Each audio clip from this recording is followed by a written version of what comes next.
have to go to the root. We have to go to the cause.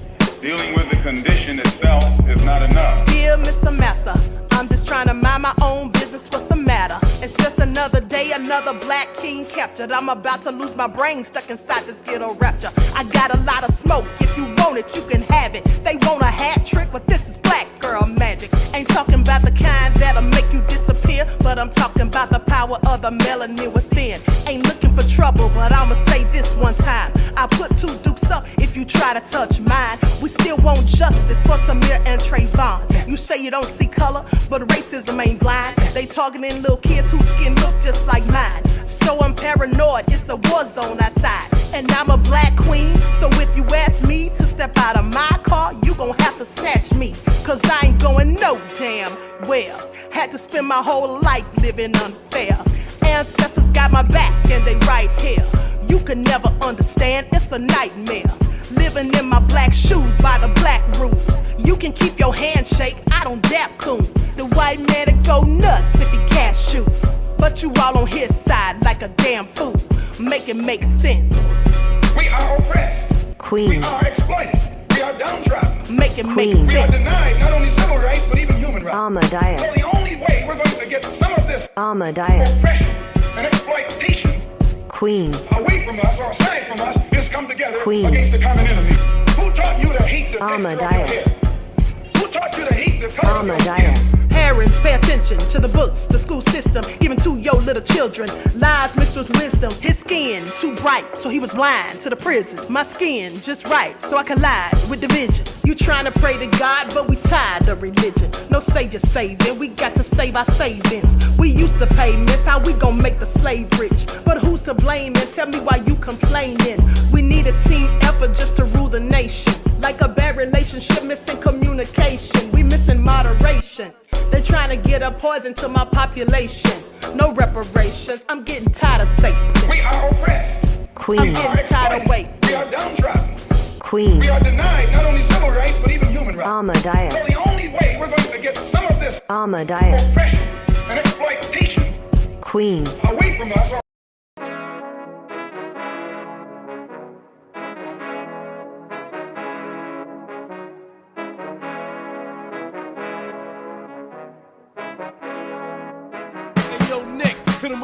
Gold all in my skin, God all in my blood.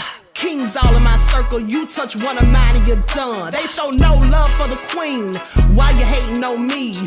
Is it cause I'm free and I got Malcolm X in my jeans? I got dreams like King Luther, shed blood like Kunta. You ain't helping my people, I ain't got nothing to say to ya. I want all the smoke like hookah.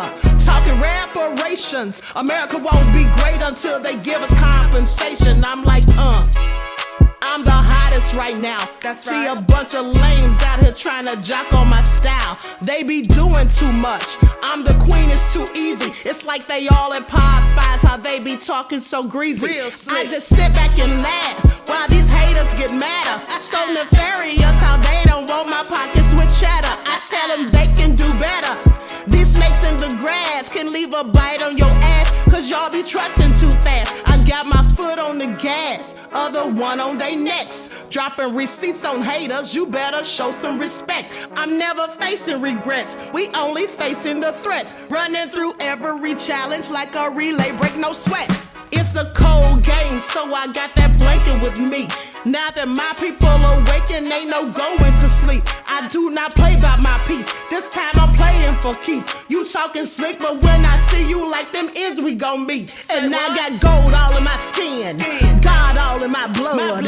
Kings all in my circle, you touch one of mine and you done. They show no love for the queen, why they hating on me? Is it cause I'm free and I got Malcolm X in my jeans and I got gold all in my skin, God all in my blood. Kings all in my circle, you touch one of mine and you done. They show no love for the queen, why they hating on me? Is it cause I'm free and I got Malcolm X in my jeans and I got...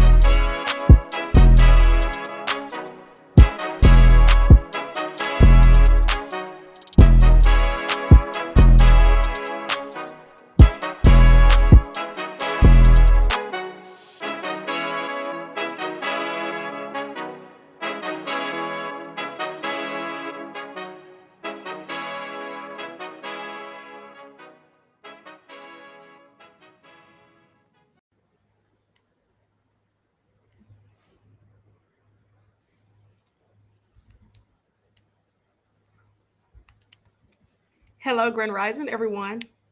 Thanks for tuning back in once again to the original Queen Ahmadiyyah Shakur show. Also, thanks to those of you tuned in on the Queen Ahmadiyyah Shakur TV show. I'm your host, Queen Ahmadiyyah Shakur, and this is your morning wake-up call. So as you're coming in, please feel free to go ahead and subscribe to the channels. If you haven't done so already, be sure to click that notification bell and click the word all so that you're notified each time the Queen Goddess goes live. Also, if you have any problems or grievances to file, this isn't the HR department, so just exit stage left and save myself, everyone else, and yourself the trouble. Okay? Don't forget to follow me on Instagram at Dr._A_Shakur, on TikTok at Dr. A Shakur, Twitter at DGoddess27. Okay, so let's see who we have in here. Hundia is in the house. Root Trackers, Anita, that crazy beach Aries, Claudette is in the house. All right, Mr. Hotel. Okay, Andrea. I see you, Queen Sam, Irfin. Mark's Biz 33, Silent D. Shout out to my moderators putting in work. Juju is here. C. Thompson. Okay, Courtney J. Nicole, Alex. All right, Miss Peaches. Okay.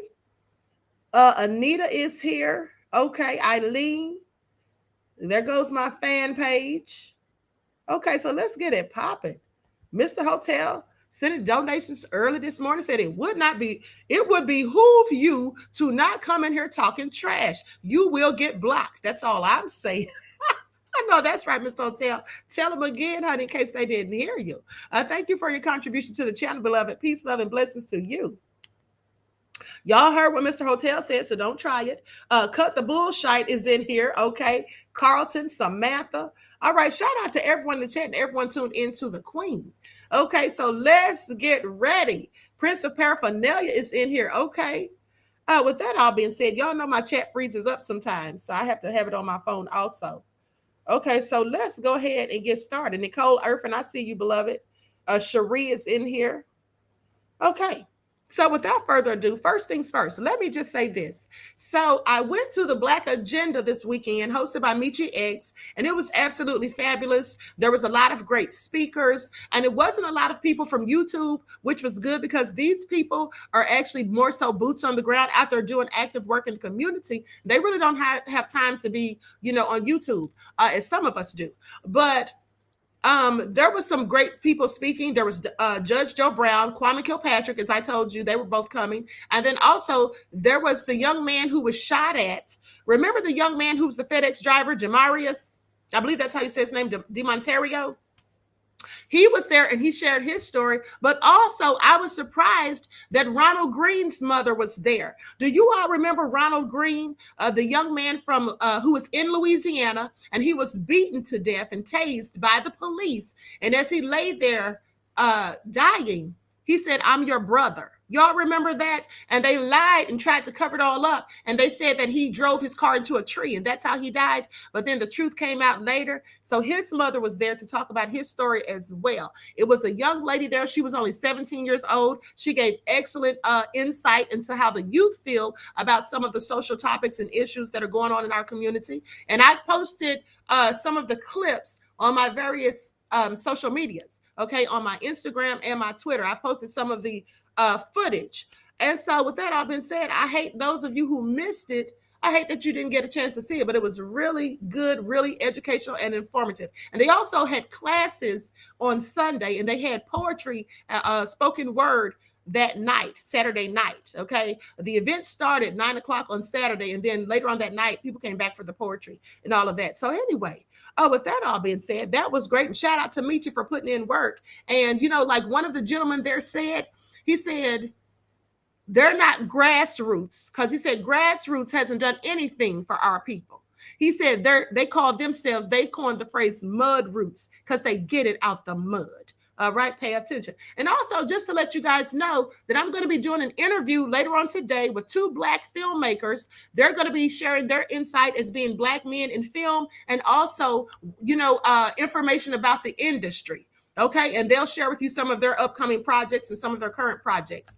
Okay, so look forward for that later on this evening around 6:15. Okay, so with that all being said, before we get into it and talk about Pras, how about this? Pras is a whole snitch. Say what now? Pras is a whole snitch, working informant for the FBI. He said this himself. It's not speculation. He admitted to it. And so we're going to get into that. But before we do, I have something I wanted to share with you all just to get the morning going, honey. I know some of y'all are probably still tired. Okay? And so with that all being said, and I just want y'all to give me a shout out for being on time. Did y'all notice that I was on time every day last week? Did y'all notice that? Did anybody notice that the queen was on time every day last week? I just want y'all to pay attention. Okay? I just want y'all to pay attention. You see, my spiritual teachings have actually helped me. Okay, pay attention. Okay, so anyway, with that all being said, I want you all to see this to get y'all's morning started, honey. This is better than coffee. Pay attention. What? You just walked past me. I was going to do it. Go ahead. Go ahead. Obviously, that's so rude. It's two of them open. Oh, thank you. Don't talk me crazy. Yeah, don't talk me crazy. Don't talk me crazy. The thing is, it don't even matter. You don't even know me, and I don't even know you. What? What's the problem? Ain't nobody scared of you? Nowhere. Oh my God! Oh my God! Oh my God! I cannot believe you! Oh my God! I cannot believe him. Where's my baby at? Come here. Come on, let's go. Okay. Oh my God! Oh my God! Oh, you really do that? Are you okay, man? I am okay. Don't worry about it. Come on, Savannah. Let's go. Oh my God.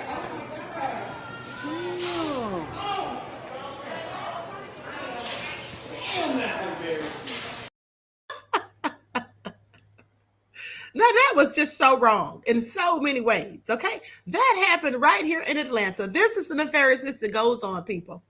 This is the nefariousness that goes on in Atlanta, in Walmart, no less. Now, what got me, I'm not laughing at the poor woman because he snatched her wig off and embarrassed her. I'm laughing at the guy at the end who said, let me just play that again. Let me just play that again, honey. Now, I want y'all to listen to the guy at the end. What? You just walked past me. I was going to do it. Go ahead. Go ahead. Obviously, that's so rude.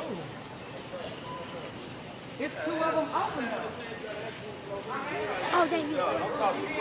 Yeah, don't talk me crazy. Don't talk me crazy.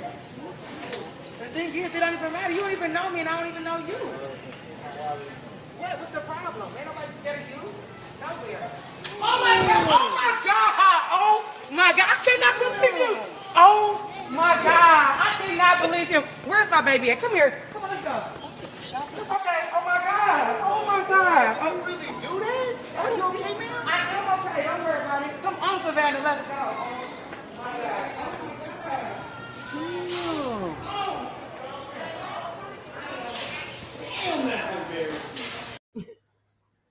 Now, what got me was the guy at the end who said, did he really just do that? As if he didn't just see him do it. Ma'am, are you okay? Damn, that's embarrassing. This is Atlanta for you. I just want y'all to pay attention. Also ghetto, honey. Also ghetto, okay? I knew he was up to something when he told her, don't talk to me crazy. I don't even know you. She wasn't talking to him crazy. You clearly walked past her, and she was the next one in line. Well, that's what we have walking around Atlanta, honey. I just want y'all to pay attention. That is also nefarious. But anyway, totally disrespectful. Queen Sam said, unnecessary, keep your hands to yourself. Yes. Well, he knew that was going to embarrass her. That's what that was. He was embarrassed because he got called out for cutting her in line. And then that's what he did to pay back with his silly self, honey. These are the kind of dusty fools you have to deal with sometimes. But anyway, let me continue. Shame of it all. So let's talk about Pras. Now, as I said, Pras admits to being a whole snitch. And we know how that doesn't fare well in the hip-hop community. Okay? And my question is, how long was he snitching? How long was he an informant? I have questions. And so with that all being said, let's go back a little bit. Because you see, this story has been unfolding. This story's been unfolding. And we're just now getting the gist of it. And so here's what they say. Hold on. I'm going to go to the first beginning of this all, where it all started. And then I'm going to bring you up to speed on what's going on now. So they say apparently the rapper and international man of mystery acted as an informant for the feds, specifically the FBI. Now, he worked with the feds as an informant and also acted as a celebrity in our hip hop culture. And we already know how that goes. Okay. When you sitting up here acting like you're just a celebrity and you just doing, music and all of that, but you snitching the whole time. Now, according to him, he was snitching on China. But who's to say? Because you cannot trust an informant. Okay. You just can't do it. Now they go on to say that this report came from Rolling Stone. In the report, they talk about the once popular rap artist testifying in his own defense. Most time, defendants don't testify against themselves, okay, because they don't want to incriminate themselves, and they don't want to, if they have to tell a lie, they don't want to be busted. Now, so because they are highly likely to incriminate themselves. So what most people don't know is that Pras went to Yale. Did any of you know that Pras went to Yale, an Ivy League school? How many of you knew that? I had no idea. He went to Yale, so he is very intelligent. Okay, that's all I'm saying. Have to be intelligent to get into Yale. So he went to Yale, and he's certainly no idiot. Now, he actually came up with a bunch of rich people. Who knew? And that is highly likely why he's in the situation to begin with.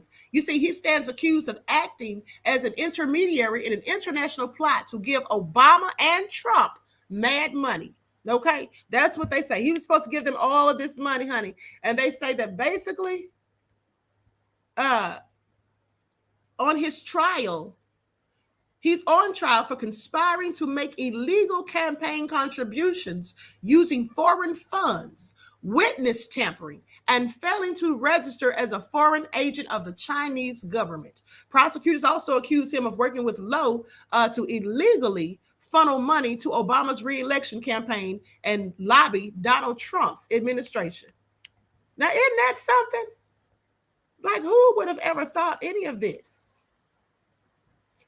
This is all so crazy. But hold on.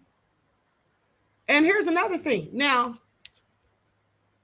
on April the 18th, they reported that Pras claimed to have landed a $20 million payday for someone to take a picture, this rich man, right, to take a picture with Barack Obama. $20 million for a picture with Barack. And it's funny because now I know where Pras was getting all that money from. Do you all remember about 5 years or so ago, Pras was on the Vlad show and Vlad was asking him, just asking him various questions. And the Pras said that people ask him all the time, how does he maintain this rich lifestyle, this lavish lifestyle after the Fugees? Well, this is clearly how. A whole paid informant. Pay attention. So he testified about getting a $20 million payment to arrange a photo op with Barack Obama in the conspiracy trial. Okay, now Michelle took the stand in his political conspiracy trial on Tuesday, April the 18th. He said he received the money, the $20 million, from a Malaysian billionaire named Joe Lowe to secure a photo op with Barack Obama in 2012. The veteran rapper claimed that Lowe hired him to be a celebrity surrogate. Okay, this is what Bloomberg reported. Now, he's on trial for conspiring to make illegal campaign contributions using foreign funds, witness tampering and all of that, and failing to register as a foreign agent for the Chinese government, of course. They say he was funneling this money, but Lowe was the one who allegedly was the mastermind behind this whole massive fraud scheme.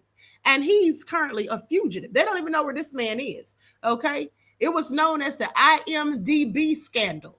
He remains as an international fugitive with charges awaiting him in Malaysia and in the United States, okay? Oh, so nefarious. Now, the former Attorney General, Jeff Sessions, also testified in the trial on Tuesday. Sessions had no recollection of meeting Pras during Trump's presidency. So I just want you all to think about this. This is somebody who was in our community, in the hip-hop community. He had all these political ties. Who knew? He knew President Trump. He knew President Obama. He was dealing with these people. Attorney General Jeff Sessions, he was dealing with these people. Now he's facing 22 years in prison if he's convicted. Now, my question is, if he was such the informant and working with the FBI, which he says that he chose to do, that he went to them, they didn't come to him. That's what he says. My question is, why is he now facing 22 years? If you were working with the feds, make that all make sense. And so they say Sessions took the witness stand in the federal court in Washington during the trial of Pras Michelle, the prominent hip hopper who is accused of violating campaign finance laws and money laundering and taking part in an unregistered foreign lobbying scheme. Now, part of his alleged scheme involved attempts to persuade senior Trump administration officials like Jeff Sessions to deport Guo. Guo is somebody who was involved in this. They wanted to deport him in exchange for the release of U.S. citizens and residents that were being detained in China. You see, there were supposedly 3 U.S. citizens being held captive in China. And so he was acting as a liaison between these people. Now, prosecutors contend that Michelle, who became famous in the 1990s as a member of the Fugees trio, engaged in the international intrigue behind the charges after running short on cash from his music. So he was doing bad. And so this is what he decided to do. Oh, let me just work with these people and get involved in this espionage, because that's really what it is. It's nothing less than international espionage. And so anyway, they say he received $88 million between 2012 and 2017 from Joe Low. Okay, the Malaysian businessman suspected of looting that country's IMDb sovereign wealth fund. That's why he's wanted in Malaysia, because he took the funds. Now, Michelle's defense team has argued that he wasn't acting as an agent for Low or China in his effort to arrange the swap, but acting for humanitarian reasons to aid American citizens and residents who were in distress. Well, that sounds good. Maybe he shouldn't have done it so sneakily and been accepting all this cash. That's all I'm saying. If he was doing it just out of the kindness of his own heart, why is he getting all these millions? Okay. They say that under questioning by Michelle's attorney, David Kenner, Sessions told jurors about a pair of high-level meetings where officials discussed the potential deportation of Guo, who eventually became a close associate of Trump advisor Steve Bannon. I'm telling you, he was with some heavy hitters. Are y'all paying attention? He was with some heavy hitters in this. This is all so crazy. Wavy though said, dang, you're late, honey. You haven't missed much, but I promise you, you're not going to get all this information on Pras from anywhere else. Pay attention, because I got all the receipts. Now, he says, I remember there was a meeting at the State Department. I believe Homeland Security and the Department of Justice were there in their conference room. This is what the former Attorney General said. Sessions also detailed efforts by a Chinese vice minister for public security, Sun Lijun, to arrange a meeting with him to discuss the possibility of deporting Guo. Now, prosecutors have alleged that Sun was Michelle's contact in the Chinese government, and that the person was urging Michelle to try to broker a deal. He said, I'm aware that we had a request from the Chinese ambassador to meet, and that I join and meet with Mr. Sun. This is what Jeff Sessions said. However, Sessions said he ultimately declined to meet with the Chinese security official. He also said the proposal to deport Guo never proceeded on his watch. So now he didn't have nothing to do with it. He didn't know nothing about all that. So that didn't happen while he was there. That's what he's trying to say. Yeah, well, I don't believe it. They say Guo was not deported, but he was indicted and arrested last month on charges that he perpetrated a $1 billion fraud scheme. He has pleaded not guilty. Now, the 76-year-old former attorney general and senator who spent more than 12 years as U.S. attorney in Alabama and was an unsuccessful nominee for the federal bench during the Reagan administration was not able to shed much light on Michelle's activities. In other words, he wasn't talking. He says, I don't recall ever meeting him. This is what Sessions said as he stood and removed his face mask. Prosecutors have argued that Michelle used various intermediaries, including a DOJ lawyer named Greg Higginbotham. I'm telling you, this dude was working with the DOJ. He's working with former presidents, current presidents at the time, and he's working with these billionaires and millionaires from foreign countries and working with China. This dude was into all sort of stuff. This is why I tell you all, when you hear this stuff about Breonna Taylor, when you hear this information coming out about him, some of y'all probably think it sounds far-fetched. Oh, it's so crazy. No, it's not. It absolutely isn't. These are the main people who do this. They can be a whole celebrity. They can be somebody who's got money, and they can be sitting right in your face. And the reason you don't know it, but the reason they likely have all that money is because the feds are giving it to them. The feds be giving it to them, paid informants. But let me continue, because we're going to talk about Breonna in a minute. So they go on to say, Republican fundraiser Elliot Brody, he was working with him as well to try to advance the swap and to try to shut down the Justice Department's investigation in Lowe's role in the IMDb scandal. Now, the key point Kenner appeared to gain during Sessions' brief tour on the stand Tuesday was the former Attorney General's observation that there was nothing obviously improper about approaching the Attorney General's office or the Justice Department to try to seek deportation of someone that was wanted in a foreign country. He said, I think that's an appropriate action, although the State Department would have an important role to play in that, and others, perhaps Homeland Security, since this figure was important to China. This is what Sessions says. Now, Sessions also testified that he was aware of the efforts to get some U.S. citizens out of China, including a pregnant woman who was being denied an exit visa. As he said, we felt she was being improperly detained. Now, prosecutors passed up their chance to cross-examine their former boss. No questions is what they said. And so the trial of Michelle, who's now 50, is in its fourth week. The defense kicked off its case on Monday with an opening statement deferred from the outset of the trial. Kenner told the jurors in detail about Michelle's history as a successful rapper and emphasized that any lobbying his client did was legal and insisted he had no knowledge that he might be required to register as a foreign agent. Well, that's why you do your research before you go doing things that you don't normally do. That's all I'm saying. This is all real crazy to me. And so now, like I said, now we know where he was getting all that money. But hold on, because also Leonardo DiCaprio testified. The actor Leonardo DiCaprio. Now he testified. So I'm telling you, he's in here with some A-listers and all of that. Pras Michelle is accused of conspiring to make illegal campaign contributions using foreign money and witness tampering. Because here's the thing. They say that he tried to get the witnesses for his trial not to testify. Who is he? The mafia? He was doing all sorts of stuff from the sounds of it. Now, they say Leonardo DiCaprio took the witness stand on Monday in the case against former Fugees member Pras Michelle and told jurors that his team vetted a key Wolf of Wall Street investor that was accused of stealing billions of dollars. Michelle is accused of conspiring, of course, to do all the illegal stuff with the campaign contributions. But DiCaprio was on the witness stand for about an hour, answering questions from both sides about his dealings with Joe Low, a Malaysian businessman and international fugitive at this point. And Low is also accused of not only stealing billions from Malaysian sovereign wealth fund, but also Malaysia's developmental Berhad. Now, the prosecutor's case against Michelle is focused on his work for Low, who's being charged as a co-defendant, but even though he's still at large. Now, the Justice Department has filed lawsuits seeking to seize the assets tied to One Malaysia Development Berhad, saying that more than $3.5 billion was misappropriated and used to purchase real estate, art, a yacht, and a jet, and to help finance movies such as The Wolf of Wall Street. Isn't this something? This rabbit hole goes deep. I want y'all to pay attention.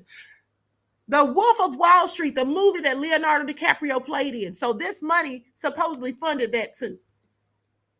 DiCaprio starred in and co-produced the 2013 blockbuster movie.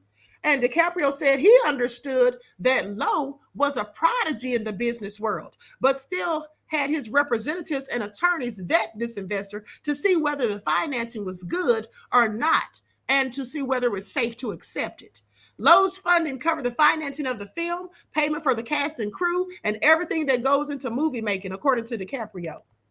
DiCaprio also previously said in a statement that he's cooperating with the Justice Department to determine whether he or his foundation ever received any gifts or charitable donations directly or indirectly related to these parties. And if so, to return those gifts or donations as soon as possible. Oh, see, here's what I want y'all to pay attention to. Leonardo DiCaprio should be brought up on charges too. If this money was illegally or ill-gotten gains, he's testifying, but he should have had charges too. Now, here's the part I want you to pay attention to. Remember how Brett Favre got all that money for the poor people down there in Mississippi? And then, they said he was going to pay some of it back, but he didn't get any charges pressed on him. See, this is what they're afforded to do. Leonardo DiCaprio is talking about he has to find out whether he or his foundation ever received gifts or charitable donations directly or indirectly.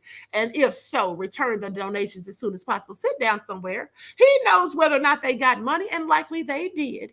So now he just wants to give it back, and that's the end of it. Well, yeah, that will be the end of it for him. Now, in this Washington, D.C. trial, which began last week, Lowe and Michelle are accused of conspiring to use straw donors to funnel millions of dollars of the businessman's money to the 2012 campaign of then presidential candidate Barack Obama. And Barack probably knew about this too, honey. Make no mistake. If you don't think Barack and Trump knew about this, think again. Okay? Think again. Now, DiCaprio recalled Lowe telling him once that the financier planned on donating $20 to $30 million to the Democratic Party in 2012, which had Obama at the top of the ticket. The actor remembered saying, "Wow, that's a lot of money." Michelle and Lowe are also accused of lobbying the Trump administration on behalf of Beijing to extradite a Chinese dissident living in America. This is what the prosecutors are saying. Now, the dissident, Guo Wingui, was never extradited, but he was arrested this month and federally charged with fraud and money laundering, according to prosecutors. Michelle, best known for his part in the rap group trio, the Fugees, has pleaded not guilty to the charges, the most serious of which carry a maximum penalty of 20 years in prison. Well, like I said before, and I'll say again, if he was doing so much good and trying to do something so humane, and he was voluntarily helping the feds, which is what he said he went to them because he thought they should know. So if that's the case, well, then my question is, why is he now facing these charges? The Fugees rapper told the court that he told the FBI about China's efforts to extradite dissident billionaire. Okay, this is what he says. Now, they go on to say that he said he voluntarily met with FBI agents regarding China's efforts to extradite a prominent dissident after making the bold decision to testify at his own federal trial on Tuesday, April the 18th. It's rare for defendants to take the stand at their own trials, but Michelle reportedly told the judge that he chose to do so after consulting with his attorneys and the universe. Let me tell y'all something. You know why this is very interesting that he was making all this cash? Because it was a few years ago when Pras was in trouble for child support. Does anybody remember that? One's in the chat if you recall. There was a few years ago, Pras was going to be locked up for not paying his child support. And he was claiming that he didn't have money and all of this. At the end of the day, he was claiming that he didn't have the money and all of this, but meanwhile was making millions on the sidelines. Fugees rapper Pras, $10 million. He had a $10 million watch collection, but still hadn't paid child support. I just want y'all to think about this. This is a black man who was making millions doing all of this BS and trying to act like he was doing it out of being a humanitarian. But how much of a humanitarian could you be when you weren't even concerned about your child support? And at the same time he had this child support going on, he had a $10 million watch collection. Ex-Fugees member Prakazrael Pras Michelle has a watch collection worth $10 million, but he still hasn't paid the over $127,000 in child support in the last year. That's what they said in court. That's what they said in court. I remember this. I remember reading about this because I was thinking, he's not paying his child support, but he got all those watches. Like, make that make sense. Yep. Here it is right here. And then they say the 47-year-old musician's ex-girlfriend, Angela Severino. And did you all know this is Pras' girlfriend? I want y'all to see this. I want y'all to see this. Hold on. Let me show this on the screen. Likes up, everyone. Please like and share. Let me share my screen so you all can see this. This is his girlfriend, or his ex-girlfriend, but now the mother of his child or children that wanted her cash. Did y'all know that's his baby's mom? Did y'all know that? That's his baby's mom right there. Yep, sure is. Okay, it says right there, ex-Fugees member Pras Michelle arrested for lack of child support payment proof. Oh, so crazy. Honey. You just think you know people, but you don't. All right, that's what I be telling y'all. Y'all think y'all know people because they be sitting up here on YouTube, honey. They could be sitting up here telling y'all all kinds of lies and be whole agents working for the FBI, honey. Okay, pay attention. But anyway, and getting paid to do so. But anyway, while grifting the community. So anyway, goes on to say the 47-year-old musician's ex-girlfriend, Angela Severino, says he owed over $125,000 in child support for their 9-year-old son, Landon. Michelle did not deny the claim during a court hearing that was held January the 31st and admitted he had only paid $2,000 at the time. Now, why were you only paying $2,000 when you had millions and you had all these fancy watches? At the last court hearing, Michelle was ordered by Manhattan Family Court Judge Carol Goldstein to make a $20,000 payment toward what he owed and to bring proof of the payments. Michelle came to court with a tracking number that he said proved a friend mailed a check on his behalf. He was hiding that money. That's what he was doing. He's sitting up here acting like a friend had to pay the money for him. He was obviously hiding his money. Now, because he'd been dealing with this whole situation with the international espionage, or whatever we want to call it, the scheme since 2012. But the tracking number didn't work. So Goldstein ordered Michelle to be cuffed and held on a $5,000 bond pending a court hearing. Now, if I didn't do it, I wouldn't say it. If I didn't do it, I wouldn't say it happened. This is what Michelle said to the judge about the money being sent. He is saying it was done, but Michelle's attorney, his attorney added that he's saying it was done. Well, that's not what I consider proof. You do not even know what day it was sent. That's what the judge told him. I understand that your client believes that somebody posted the money. The tracking number doesn't work. He's asking for additional time.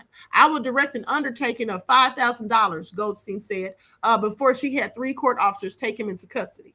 Afterward, I'm sorry, the $5,000 wasn't for bond. It was for him to pay for the child support, but he was still taken into custody because remember, he was supposed to pay $20,000.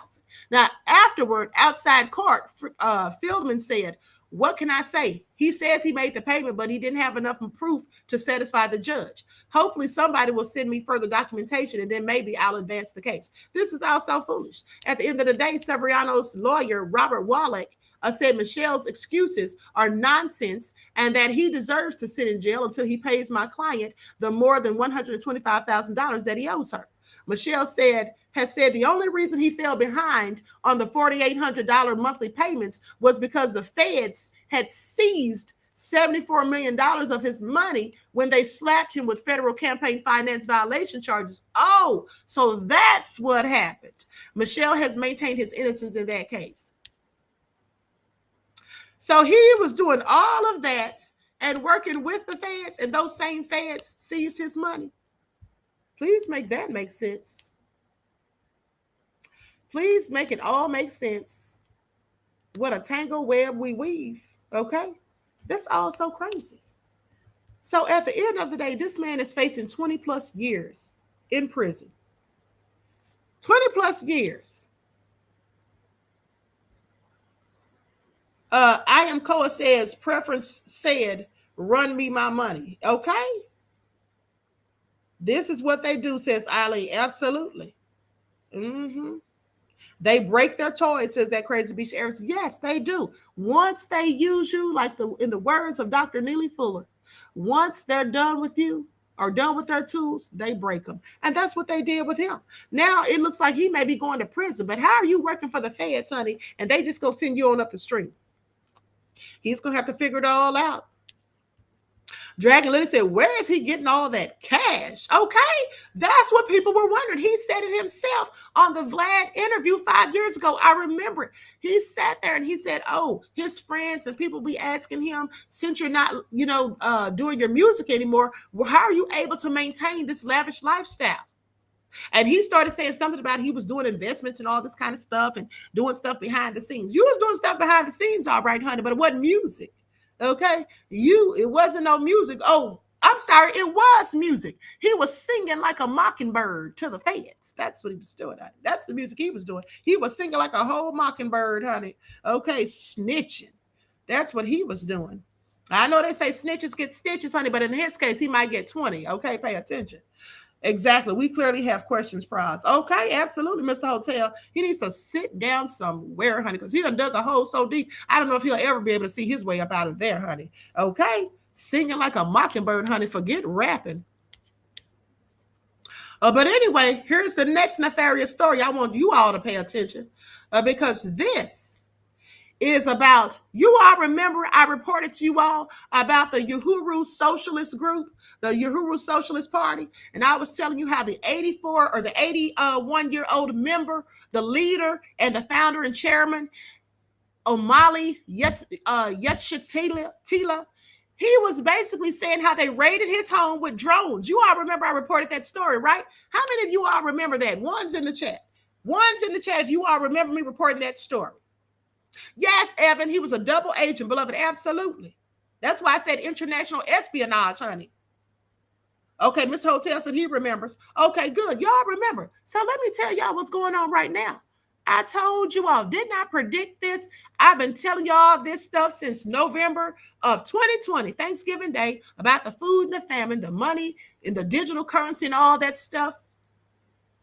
And I also been telling you all that we're not going to be able to say anything online that goes against the narrative or agenda. They're going to label you as a terrorist. But guess what? Didn't I tell you all, one's in the chat if you remember me telling you all that pretty soon you won't be able to say certain things on social media or you will be labeled as a whole terrorist. Y'all remember that? Miss Hotel said Queen breaking been breaking stories. Okay, thank you, beloved. Y'all remember that? I told y'all you'll be labeled as a terrorist if you say anything that goes against the status quo or against the Biden administration. It goes against their narrative and agenda. Well, let's get into it, honey, because here's the thing.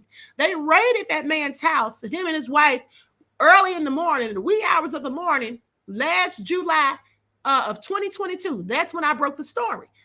And they raided them with drones, an 81-year-old man. That's what they did. But not only that, now they've got charges on him for simply speaking and voicing his opinion. Now they'll say that the reason they pressed these charges on him is because they said that he was working in collusion, in concert and unison with Russia to spew Russian propaganda and to try to interfere in the U.S. elections. Now, I want y'all to pay attention. They don't have any proof of this anywhere. They have absolutely no proof of that. So this is all a sham as far as I'm concerned. That's my opinion. But we shall see. But the DOJ has charged this man. They've charged 4 members of his Socialist Party, 4 American members, not to mention 3 Russian nationals. And one of the Russian nationals, they've actually put her on the FBI's most wanted list. Okay? Now, mind you, they don't have any proof that these people have been colluding with Russia. But what it really boils down to is they're mad, in my opinion, because these people were speaking out against the war in Ukraine. Okay?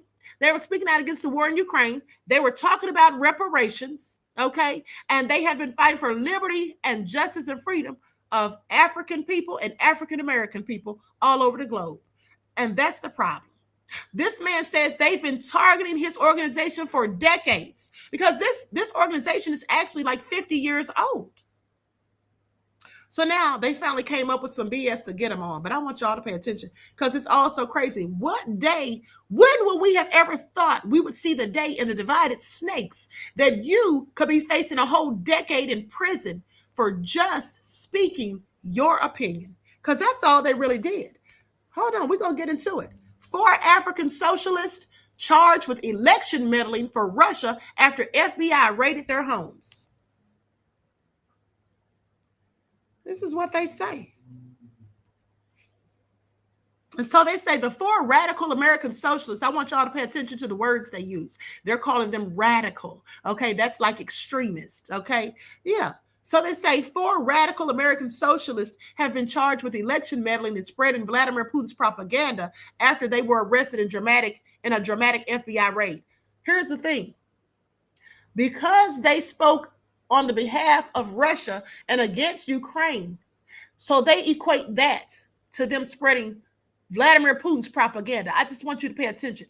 What I'm saying is, so you can be absolutely just speaking your opinion, but if it doesn't go in alignment with what they want you to say, then they can twist and say, oh, well, you know what? We think Vladimir Putin paid you to say that.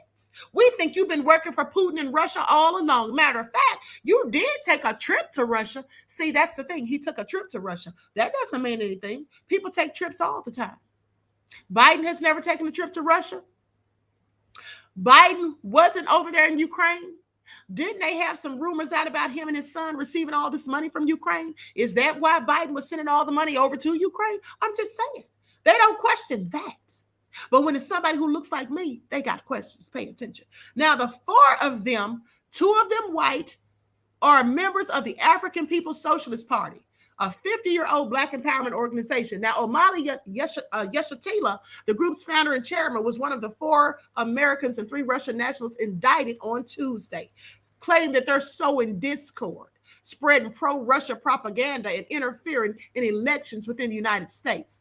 Yashitala says that he was zip-tied outside of his St. Louis home in the raid last July by the FBI agents who used flashbangs as they stormed in. He claims the FBI has been targeting his group, and the DOJ says that the 81-year-old veteran leader of the far-left group conspired, along with 3 others of whom is alleged to run a cult-like group called Black Hammer, said that he conspired with them to help Russia's efforts to meddle in elections. Where's the proof? Where's the proof? Did the Russians tell them that? Do they have an electronic trail? Do they have any type of paper trail? Do they have audio? No, they don't. So where are they getting all this from? Out of thin air, if you ask me. That's my opinion. Now, Yashitala has called the charges an asinine attack on his organization. Moscow-based Alexander Viktorovich Inov, the head of the Kremlin-funded anti-globalization movement of Russia, allegedly worked with the Russian Federal Security Service to carry out a malign influence campaign on U.S. elections. The DOJ said this in a statement. That don't have nothing to do with the price of tea in China. In other words, they don't have anything to do with the Uhuru Socialist Party. That's what he did. That's what the guy in Russia was doing. How does that tie into them? Well, so far it doesn't. Now, one of the defendants, so let me just pull the defendants up so you all can see who they are. Let me just put their faces on the screen so you all can see who these people are that's being charged with all this BS. Because that's all it is as far as I'm concerned. That's the people being charged right there. And so goes on to say one of the defendants, Romain Augustus Jr., that's the guy with the locks, the younger guy with the locks. He's the head of the Black Hammer group that has been described as cult-like. Okay, it also named Natalia Berlanova, that's the white woman with the short haircut. She's the Russian national. I think she's a Russian national. But anyway, she's one that's part of the alleged plot, and they have put her on the FBI's most wanted list. She's actually American. She may be of Russian descent, but I believe she's an American because they said 4 Americans and 3 Russian nationals. Now, the indictment alleged that 4 Florida and Missouri-based members of the People's Socialist Party and the Uhuru movement joined the effort. They say Russia's Foreign Intelligence Service allegedly weaponized. Here's what I want y'all to pay attention to. I want y'all to pay attention to this foolishness right here. Because here's what the U.S. is saying. Listen up. They say Russia's Foreign Intelligence Service allegedly, pay attention, allegedly. That means they have no proof. That means they can't substantiate this claim, but they're going to make it anyway because they got to make it look good. because they want to take these people down, okay? Because the last thing they need is real revolutionaries, okay? When people tell you, I want y'all to pay attention. When people tell you that the FBI is bothering them, coming to their house and all that stuff, and they getting swatted and all of that stuff, but you don't never see them being taken into custody. You don't never see the feds just doing this kind of stuff to them. You can trust and believe that 9 times out of 10, the feds are coming to see them because they work for the feds. And that's just a fact. Check it out through history. This ain't the first time. Pay attention. Now, so here's the thing.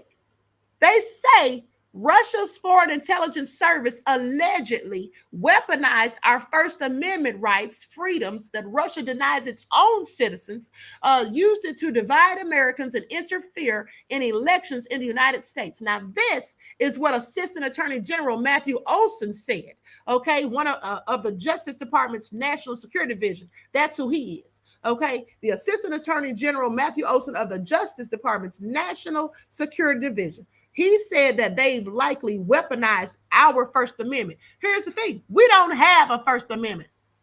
We don't have freedom of speech. If we did, they wouldn't be charging these people because they don't have any proof they were colluding with Russia or Putin. They don't have any proof of that. Nothing to substantiate it except for the fact that they want to. With that all being said, I find it all very interesting because the only ones that's weaponizing the First Amendment are them, saying that the department will not hesitate to expose and prosecute those who sow discord and corrupt U.S. elections in service of hostile foreign interest, regardless of whether the culprits are U.S. citizens or foreign individuals abroad. That's what Olsen said in a news release. Now, Yeshitela is the leader of the African People's Socialist Party, which includes the Uhuru movement. Penny Joanne Hess, Jesse Neville, and Augustus Raymond Jr. were the others that were named in the indictment. Now, on that picture that I showed you, the older woman, let me pull that up again. The older woman that's wearing the shirt that says, "I support reparations to African people," that's Penny Hess, okay? They got her too. They got her too. And this is all such a shame because the only thing I've ever known of the Uhuru group to do, the African People's Socialist Party, was to try to unite Africa and Africans and African Americans to try to fight for justice, freedom, and liberation of Black people around the world and to fight for reparations. They held a reparations rally too, okay? But this is all I've ever known them to do. All this other stuff they're saying, I believe this is absolutely why they're doing it. Okay. And that's also with O'Malley Yeshitela thinks. Now, Romaine is also the head of Black Hammer, a fringe Black separatist group. Romaine is also known as Ghazi Kodzo. See, that's another thing. Separatist groups. Now, you know, the United States frowns upon any separatist group. And in that case, it doesn't matter what color or race you are. If you're a separatist, which means you want to live apart from the government, which means you don't want to live under the rule of wanton supremacy, there's a problem with that for them. And remember, when Barack Obama was in office, he made it illegal for you to live off grid. Why would he even care if people live off grid? Because they don't want you separating yourselves. What about the story of Ruby Ridge? And we're going to talk about that too. Not today, but I'm going to do an expose on that on my true crime channel. Now, Kodzo was thrown out of the Uhuru group back in 2018 and started up the Black Hammer group, which has been described as cult-like. Now, here's the thing. Yeshitela, who declined to comment and referred questions to his attorney, who was not reachable on Friday, has previously denied being a Russian agent. He says the U.S. government targeted him because of his activism for the Black community and because he's visited Russia. He says this case is not about whether or not I went to Russia or whether or not I have a position around the war in Ukraine that was the same as the Russians had. It's not about that. This is what he wrote in an article back in 2022. See, he knew this was coming. This attack was perpetrated against us because we have always fought for the liberation of Africa and African people everywhere. Also crazy. Now, Yeshitela and his wife were shocked and traumatized when the FBI raided their home in July of 2022. He says it was 5 o'clock in the morning, pre-dawn. An army of assault weapon-toting, camouflage-wearing military sources identifying themselves as FBI attacked my home. This is what he said last month. They used flashbang grenades and vehicles. They threatened my wife. They used drones. This was in St. Louis, Missouri, and it was in an economically depressed sector of the city. It seems to be a lot of BS from what I've seen. This is what someone else told the Post. Now, he says there doesn't seem to be any actual evidence that they did the actual bidding of Russia. Just like I told you, no evidence, not even circumstantial, okay? Now, they use Russia for this nonsense. This was what Ahmadiyyah says. They use Russia for this nonsense, even at a time when we have seen white people scaling the walls of the Capitol, threatening to delete the vice president, their feet up on the desk of Nancy Pelosi. And you talk about we have some role under the Russians of contaminating the pristine elections that happen in this country. And he's absolutely right. This is all so crazy, honey. This is all so low down and dirty. I'm telling you, you can't say what you want to say if it goes against their narratives and agenda, or you will be demonized and vilified. And that's just what it is. But hold on. And this is how you know it's all a load of BS. This is how you know it's all a load of BS. Nisa Q said nobody likes them right about now, and they're paranoid. Exactly. Now, here's the thing. They can do all this because we are not united. Their brothers should have been protected. Wake up, my people. Let's stick together. Exactly. And that's exactly the problem. Thank you, beloved, for saying that, because that is definitely a problem, okay, at the end of the day. But hold on. This is how you know it's all some shady stuff going on, because y'all know Tucker Carlson even came out and said something about this. Now, y'all know Fox News never speaks on the behest of black folk. Tucker Carlson even said something about this bullshit. Now, mind you, he was careful how he chose his words so as not to upset his followers. And he said he doesn't agree with everything they say. But he did admit that this is a double standard, what they're doing, and that these people, whether you agree with what they're doing or what they say or not, they should have a right to say it. So let me pull that clip up. Oh, so nefarious. Everyone, please get those likes up. Don't forget to like and share. Thank you in advance. This group of Americans to find their constitutionally protected opinions become felonies are, believe it or not, an organization of black nationalist left-wingers who oppose the war in Ukraine. The DOJ has just charged many in this group with seeking to, quote, sow discord, spread pro-Russia propaganda, and interfere in elections within the United States. Now, there's no evidence they interfered with any election. You're allowed to be pro-Russia. You're allowed to be pro-anything you want in the United States. Saying things the government doesn't like, having unfashionable opinions or opinions that are out of step with Joe Biden's opinions, that is not a crime.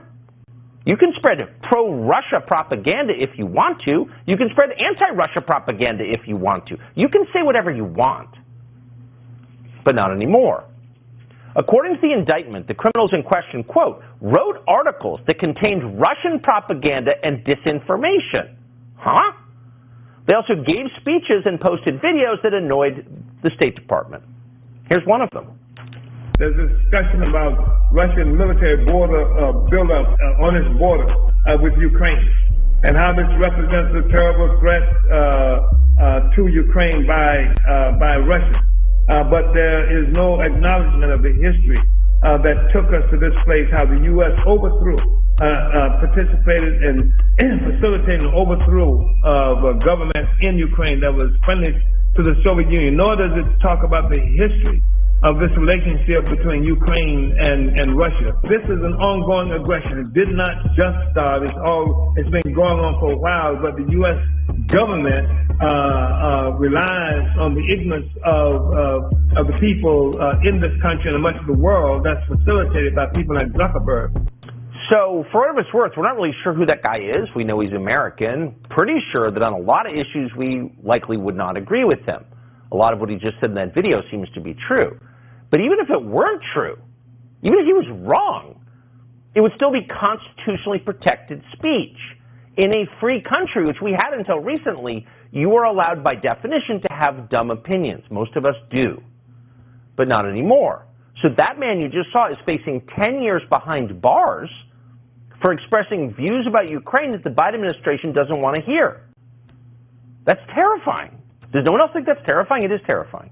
And to that man's credit, whoever he is, he saw it coming. Here he is at a rally last month. They have declared that black people are so stupid that it takes Russians to tell us that we are oppressed. I have never known a moment of black freedom for my entire life. I have never read of a moment since the beginning of a colonial mode of production where black people have been free. And yet they're saying that we are agents of some foreign power because we say black people must be free. Okay, again, we're not defending that guy because we agree with all of his views. We probably don't. That is totally irrelevant. Whether you agree with what someone is saying has nothing to do with his right to say it. Americans are allowed to say what they think is true, period. If they take that right away, you are no longer a citizen, you are a slave. Glenn Greenwald is the host of System Updates. He joins us tonight. Glenn, thanks so much for coming on. I'm actually in some ways glad that they went after a group of people I probably don't agree with on a lot of things because it just makes it so much clearer. This is not partisan. This guy is saying something the regime doesn't like, and they're trying to put him in jail. How is this happening in America? I think one of the critical things to remember is even before January 6th, the Biden administration said their priority is to launch a domestic war on terror, to take all the tactics we used against Al-Qaeda and ISIS and foreign terrorist groups and direct it inward because they perceive that anti-establishment dissidents in America, like the person you just showed, are the real enemy. And that's what this is about. There's a foreign agents law that is supposed to be if you say things you don't really believe because some foreign government is paying you millions of dollars to say them, you have to register. That's not the case with these people. These are people who have been radical black leftists for decades. They're not the people the Democratic Party likes. They hate the Biden administration. They're against the war in Ukraine. And they claim that they found $500 here, $2,000 there that have origins in the Russian government for events they did. This is what we criticize Russia for. We fund opposition groups in Russia, and then Russia says those are foreign agents. And we object and we say a foreign agent is only somebody saying things a foreign government tells them to say. And now we're using that same theory. We say Russia makes Russia tyrannical to criminalize dissent in the United States. That's what this case is about. So what's interesting about this is these are not MAGA people. These are the victims of systemic racism they're always lecturing us about, right? And their First Amendment rights have just been stripped, and they're looking at jail terms for having opinions Biden doesn't like. Where are the liberals? Where's Morning Joe?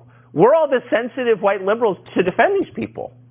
They're not. Well, this is why I'm so glad you're covering this case, Tucker, because this is the tactic that tyrants always use.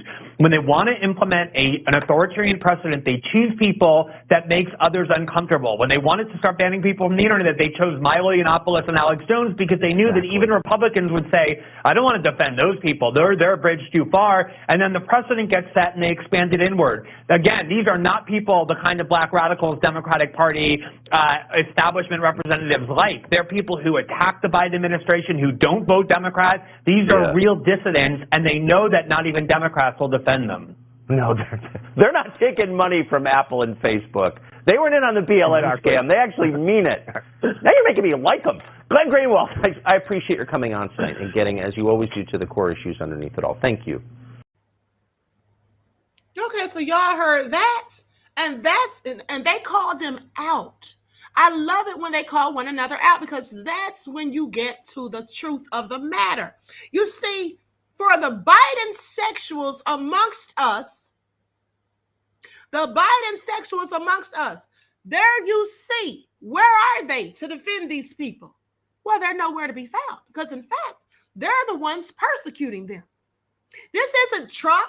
This is the Biden administration. Who was that gentleman that got on my live when I dropped the link last week? I believe it was the week before. Mooch, was that his name? Remember the guy that said, oh, every time they say something about Trump, you always bring up Biden. Remember him? He was a whole Biden sexual. That's why he was mad about when people say something about Trump, I bring Biden to the forefront. Yes, I do. Because Biden is no better than Trump. And in fact, Biden is worse than Trump. But some of the Biden sexuals amongst us can't see that. Okay. Reggie said, mooch the bisexual. Exactly. Sitting up here defending. And let me just say this about Trump before I go further. Angela Stanton King, when she was at Michi's event speaking, she talked about how she was pregnant while she was in prison and how she had her baby while she was chained to a bed. She said that afterwards, when she got out of prison, she got a phone call and they told her that Trump wanted to speak to her. And Trump told her he wanted to hear her story. After Trump heard her story, Trump passed a law. How many of you knew this? Trump passed a law that made it illegal for any pregnant woman in prison to be chained to a bed. He also pardoned her. For those of you who didn't know, he also pardoned her. But that's not the end of it. Then let's not forget former mayor of Detroit, Kwame Kilpatrick, who was sentenced to 28 years in prison for stuff that, politicians who don't look like us do all the time. He was sentenced to 28 years in prison. Well, Angela Stanton King gave his name and story to President Trump at the time. Trump is the one who commuted his sentence while he got out. So I'm sorry, Biden sexuals, if you get mad when I bring up Trump or when I bring up Biden when y'all trying to go in on Trump. Because my whole thing is, please tell me what the hell Biden has done for any black person. Okay? I'm not saying Trump is perfect. I'm not saying he might not even be racist. But at the end of the day, what I can say is he's done more for black folk than Biden has. That's what I can say conclusively. And that is a fact. Anyone got something to prove otherwise, drop your receipts. Okay? At the end of the day, the truth is the truth no matter who speaks it. All right. And let's not also forget that Trump is the one who stood on that stage in front of everybody and said that African Americans built this country. Okay. He didn't give the credit to the immigrants. He gave it to black Americans. Pay attention. But it was Biden who said, oh, the immigrants are the future. Get over it. That's what he said. That's what he said. Okay. Now, I don't have anything against immigrants, but at the end of the day, for him to say they're the future when we've been here, born here, and gonna die here, how dare he? That's all I'm saying. How dare he? Because this is our place of origin. So he could sit down somewhere. Yes, Carissa D said Trump exposed him. Absolutely. Root Tracker said Trump said that on 2 occasions. Exactly. And let's not forget, Biden sat up there and pandered to black folk and to the black ministers specifically to get people to vote for him. And what did he do just weeks later, months later, maybe just a few weeks? He got those black civil rights leaders in that office, and we heard the audio that was leaked where he was going in on them, talking to them like they were his slaves and he was the plantation owner. Okay? And now his administration, his DOJ, and his folks working at the behest of him, no less, want to put these black folk in prison for merely having a contrary opinion and views.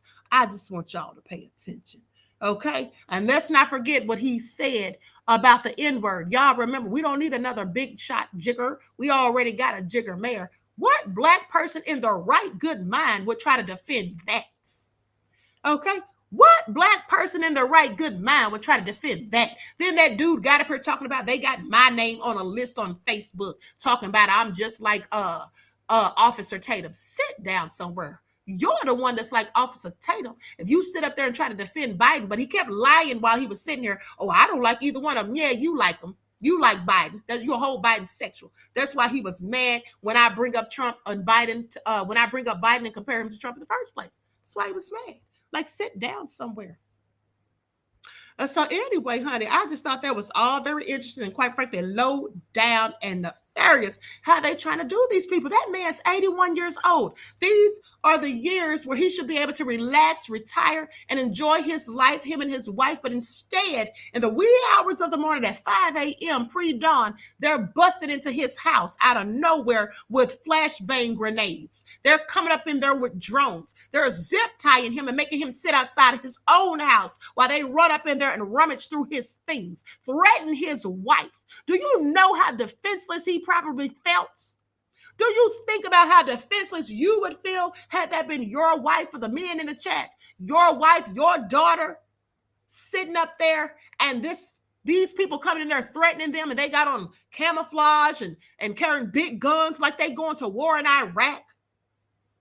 This is all so crazy.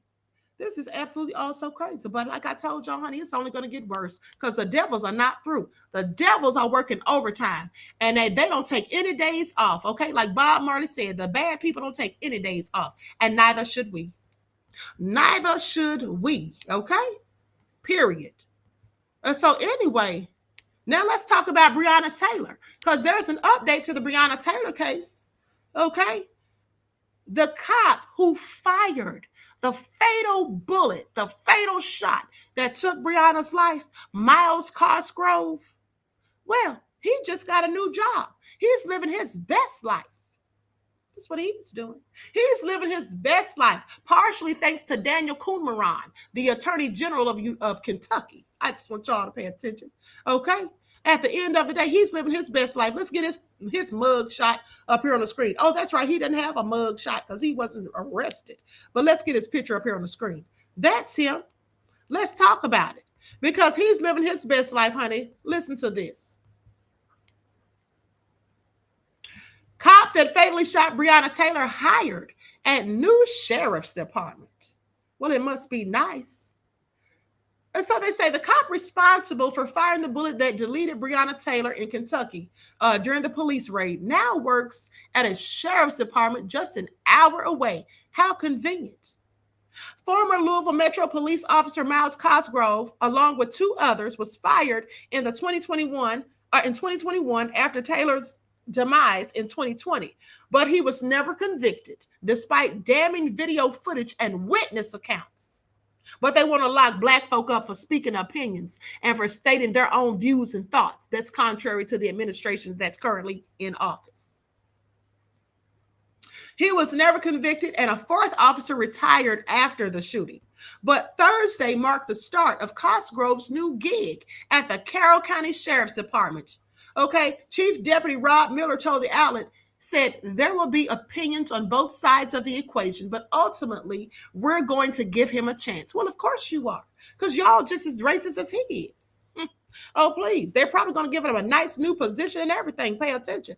They said, we think he will help reduce the flow of drugs in our area and reduce property crimes. This is what Miller, who has previously been accused himself of using excessive force on the job, because I did the research on him, honey, pay attention. He already been accused of using excessive force himself on people who look like me. So of course he's going to hire Miles Cosgrove and give him a chance. Of course. Why not? They're two peas in the same pot, as far as I'm concerned. Okay. He says, we felt like he was a good candidate to help us in our country or in our county. Yeah, that's what he said. He's a good candidate to help us in our county. Now, Taylor, a 26-year-old Black woman, was employed as an emergency room technician and lived with her boyfriend, Kenneth Walker. He and Taylor were in the bed on March 13, 2020, when officers went through with a no-knock drug search warrant at their apartment, and it was the wrong apartment. See, now I want y'all to pay attention. I need y'all to pay attention right here, because do you all remember when the whole Breonna Taylor case came out? I was the one that was breaking the story and reporting heavily. I'm the only one, I believe, that posted the grand jury audio. I was the one that was in constant communication with Kenneth Walker, who was working with Breonna Taylor's family attorney, Sam Aguiar. Okay? Now, so with that all being said, I told you all that when the story initially broke, they said that the police were at the wrong apartment and that the person they were looking for, which was Breonna's ex, okay, Jamarcus Glover, he was already in custody and he didn't even live at her address. But then, if you remember, they changed the narrative and never said anything else about the fact that the police, Mr. Hotel said Queen did it first. Vince I Am says, that's facts, Queen. Thank you, beloved. Thank you all. Okay, Eileen said, you did, Queen. Thank you. So with, hey, Otis, so with that all being said, at the end of the day, they came back and acted like they were at the right apartment. That's what they did. And I kept telling y'all, I said, y'all notice they're trying to act like the police didn't go to the wrong apartment, like the person they were looking for wasn't already locked up. They said that on the first report of the news, but after that, they never said it again. But now here comes the truth again. See how they tell on themselves? Because it's been a while now, you see. And so now they obviously forgot or just don't care. Because, hey, the cops are already free. So we can say whatever we want to say now. But yeah, here's what it says. And so goes on to say that she was deleted when they entered with a no-knock drug search warrant at the apartment, which was the wrong apartment. Walker fired at police thinking they were there was an intrusion. Subsequently, police unleashed an onslaught of 32 gunshots, 16 of which came from Cosgrove's gun. Now, he fired 16 times, but he's living to work at another job. He's not in prison facing no charges, okay? Taylor was struck by the bullets 5 times. One of the officers, Kelly Goodlett, pleaded guilty to federal conspiracy charges for falsifying the no-knock warrant. Because remember, that's another thing. The warrant was falsified. All right. Now, she pled guilty to falsifying the no-knock warrant with another officer, meaning that law enforcement should never have even been in Taylor and Walker's residence. So how come nobody's in jail, though? How come nobody's going to prison? They weren't supposed to be there in the first place with a fraudulently obtained warrant. They weren't supposed to be there because they lied about the postal inspector. Y'all remember that lie too? They said the postal inspector told them that suspicious packages were being delivered to Breonna's address. That was all a lie. And you know how you knew that was a lie early on? Because they was at the wrong address. How could the postal inspector have told you this about Breonna's apartment when you, in fact, were at the wrong apartment? See, they tried to cover their tracks. I was the one breaking all of this information, but let me continue. Now, Taylor's death added momentum to the nation's ongoing Black Lives Matter protests and anti-police and police reform discourse. Now, a protest over the news that Cosgrove was hired at another station is scheduled to occur on Monday. So they're going to be protesting about that too. The Carroll County Sheriff's Office did not immediately respond to a request for comment. I bet they didn't. I bet they didn't. They had nothing to say. Quiet as a mouse on that. No, they didn't have anything to say. Okay, I just want y'all to pay attention. And y'all heard this all here first. Pay attention. Y'all heard this all here first. Okay?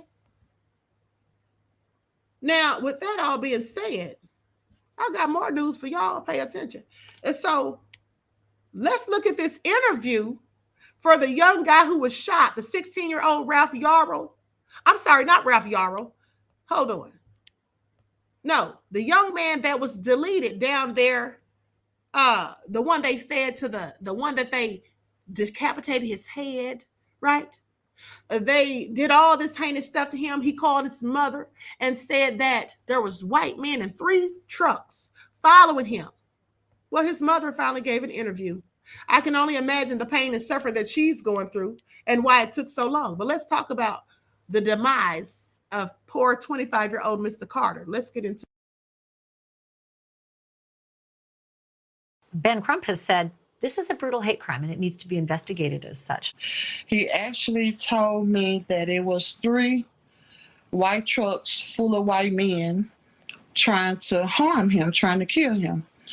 And I told him to go to the police station and everything. He did everything that I, asked him to do. They told him he couldn't stay there. He didn't stay there. He texted me after he left the police department, and he said that, Mom, if something, he told me, we're not seeing eye to eye. My boss and I are not seeing eye to eye. And then he put his boss name there, and he put the company name there, and he told me if something happened to him, his boss was responsible. And he said, Mama, I'm smart. He got these men trying to kill me. I told the sheriff, I said that, he said, when I told him it was foul play, he said, no, it's no foul play.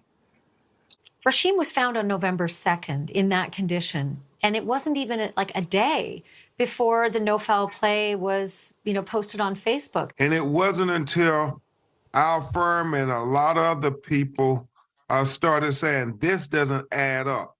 When you look at that text message and the fact that he was being chased, You have to investigate this. You cannot try to tell this brokenhearted mother that her son being found with his head decapitated was natural, because I believe, as Tiffany said, he said, oh, he must have got dehydrated and passed out, and animals tore his body apart from the head, the spinal cord.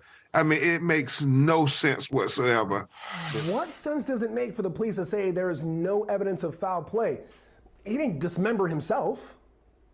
Yeah, that's a very poor statement by law enforcement down there in Mississippi, because in 4 months, they really haven't been able to figure out what happened here. And at best, you know, you have wild animals and the body parts are scattered over 2 acres. But this is the type of case, you know, I'm Team Ben Crump. You got to get the feds involved here. You got to figure out what happened, because if mom is right and he was really being chased by 3 truckloads of white men, and you have a potential motive here, you may have a hate crime, you have a murder, and if you can't figure it out, law enforcement, you got to get feds involved so they can.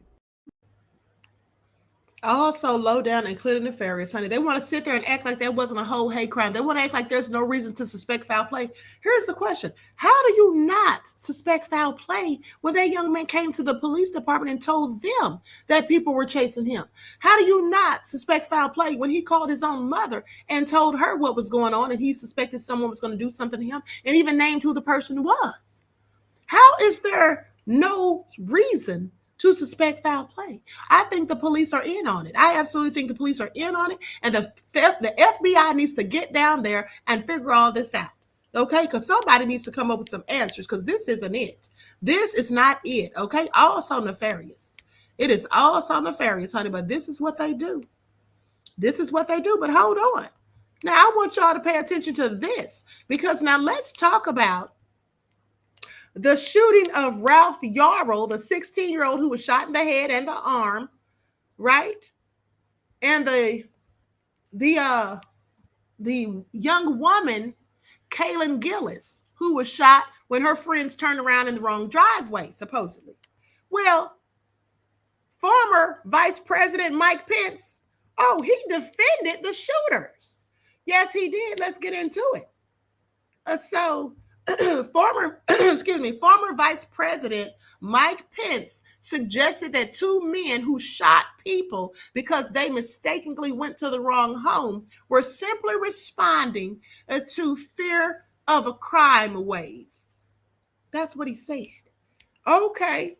I just want y'all to pay attention to him.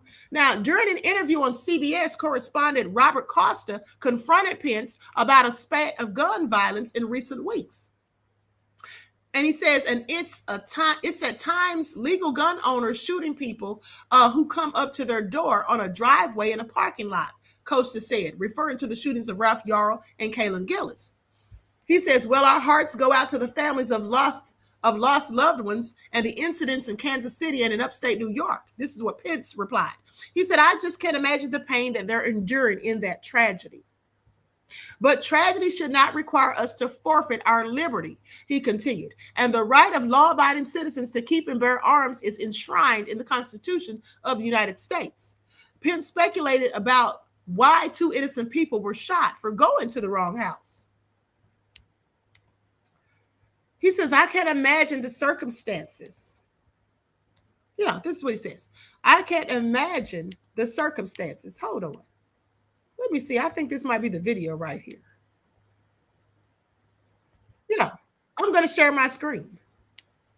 I'm going to share my screen so you all can see this, because I didn't even realize I have the footage. It's only like a minute and a half, but I'm going to share my screen so you all can hear this for yourselves. Because, here's the thing. At the end of the day, law-abiding American citizens should be able to carry your weapons. You should be able to.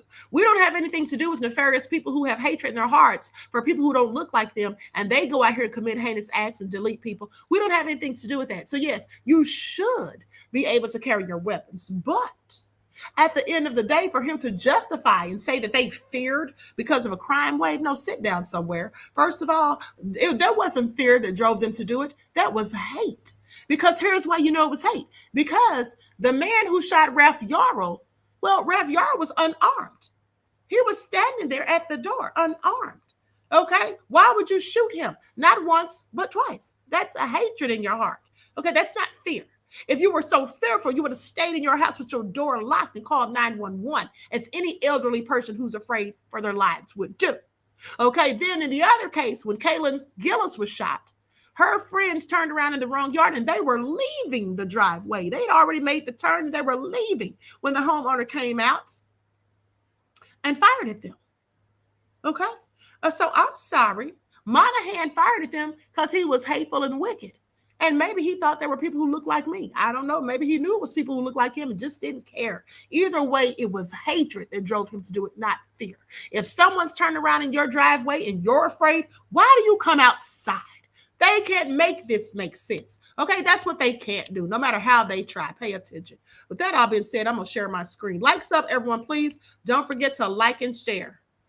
There has been a spate of gun violence in recent weeks, and it's at times legal gun owners shooting people who come up to their door, on a driveway, in a parking lot. What is happening in America, and can anything be done to dial down the fear and the violence? Well, our hearts go out to the families of lost loved ones in the incidents in Kansas City and in upstate New York. I just can't imagine the pain that they're enduring in that tragedy. But tragedy should not require us to forfeit our liberty. And the right of law-abiding citizens to keep and bear arms is enshrined in the Constitution of the United States. I don't know the facts of those cases. I'm confident that local law enforcement will move forward and apply the law in a proper way. But I can't help but suspect that this recent spate of tragedies is evidence of the fear that so many Americans are feeling about the crime wave besetting this country. But I think most people would agree, even if you have fear about crime in your community, there's no excuse to be just shooting at somebody at your door or in a parking lot. I can't imagine the circumstances that I read about in the press in either of those cases, and I'm sure local law enforcement will hold people to a proper accounting. But at the end of the day, I just wonder. I wonder if it isn't some reflection of the fear the American people feel about the crime wave that's impacting our country, literally from coast to coast. You have a Mike Pence, sit down somewhere. Sit down somewhere. He was clearly trying to paint a narrative. He was clearly trying to paint a whole narrative. Can't help but think it's fear. It's so much fear that's affecting our whole country from coast to coast. Sit down somewhere. Okay? Fear would have kept you in your house.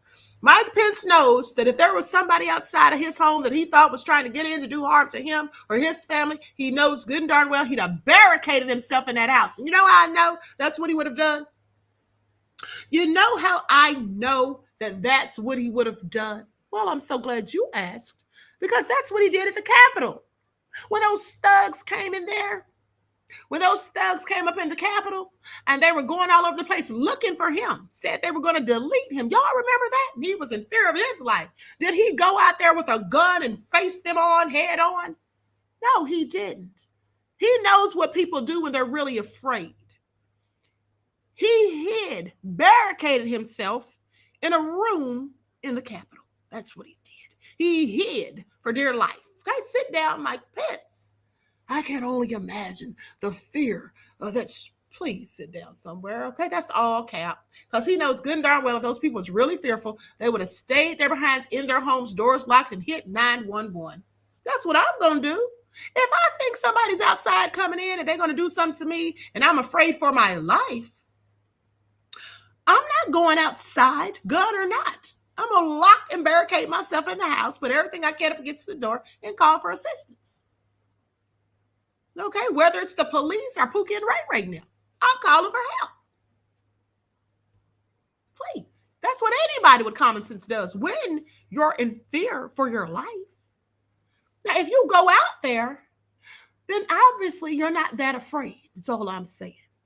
Okay? And like, yeah, Ms. Hotel said, miss me with it. And like you also said, is that the man who shot Ralph Yarrow's own grandson spoke out against him. You all remember I played the footage. His own grandson came out and spoke against him and sided with the victim. Not only that, his ex-wife said that he was racist, according to reports. So please, no, this man was hateful and wicked at the end of the day, and so was the other man. That's why they did what they did. It wasn't nothing to do with fear. Fear would keep you inside your house with your fingers on the dial. Okay? That's what that would do. But hold on, because there is more. Now, let's talk about Bishop Lamar Whitehead, the Bling pastor. I can never get enough of his grifting, honey. I can never get enough. I just want y'all to pay attention because he is at it once again, honey. Make no mistake. Make no mistake. Now, y'all gonna love to hear this. Listen to it. He's always in the news and never for anything good, okay? Never anything positive. Bling Bishop Lamar Whitehead hit with a $5 million suit by Brooklyn congregation that he allegedly tried to evict. This man tried to evict his own parishioners. He tried to evict his own folk. I mean, the nerve of him, after all the low down dirty things he's done, all the frauds and scheming and scamming and taking folks' money without just cause and all of that. He wants to evict somebody. Let's get into it. After choking out a whole member, let's talk about it. After having a robbery that I think was staged, even though I can't substantiate it, I absolutely think it was all staged. Who wears $1 million worth of jewelry to church? Pay attention. Anyway, let me continue. Okay, Bishop Lamar Whitehead wearing his trademark bling outside Glory of God Global Ministry in Carnersea in January of 2023. This is a picture of him. I'll show you all that. Oh, honey, no, let me show you all this now, honey, because he is truly the king of bling. I just want y'all to pay attention. He's wearing rubies and diamonds, honey. Okay, I could only hope to be so fancy. This fool sit up here with a big ruby ring on, honey, with diamonds. Y'all see it? Check him out. Check him out. Don't play with it. Don't play with it, honey. Look at that ring he's wearing, honey. A whole rock. But anyway, I digress. So anyway, goes on to say that the bling is suddenly losing its luster. Lamar Whitehead, the embattled bling bishop of Brooklyn, the embattled bling bishop of Brooklyn, all those B's, I want y'all to pay attention, has been hit with a $5 million lawsuit by a church in Carnersea that says he illegally evicted the congregation after purchasing the building at an auction and is now allegedly stalling on handing it back over in violation of a court order. Okay, so this wasn't his congregation, but it was a property that he owned. And he gonna kick good Christian church folk out. But I thought he was such a loving pastor and doing the work of the Most High. Please. Glory of God Global Ministry at 5904 Foster Avenue in Carnersea filed a suit against the flashy pastor in Brooklyn Supreme Court last week, seeking significant monetary damages for fraud, conspiracy, and torturous interference with contract and business operations allegedly committed by Whitehead. Glory of God wants a judge to force Whitehead to relinquish the property back over to the parish and have Whitehead be forever barred from claiming ownership of the premises. Lawyers for the church and for Whitehead did not respond to requests for comment. Now, a message to Glory of God on Sunday was not returned. He never stops his thugging. Bishop Whitehead, who leads the congregation at Leaders of Tomorrow International Ministries in Carnersea, is known for his affinity for luxury cars and expensive bling, and now faces a slew of federal fraud charges that could land him in prison, where he clearly belongs. I'm sorry, he belongs in the prison, not the pulpit. Pay attention.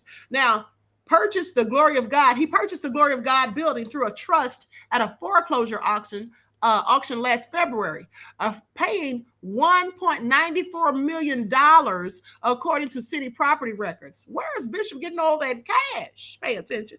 Okay, Glory of God had purchased the building in 2014 through the Triple C's Venture LLC. So in December, Glory of God senior pastor Funmi Williams said that Whitehead illegally changed the locks on the Foster Avenue building and began tossing the church's property in a dumpster.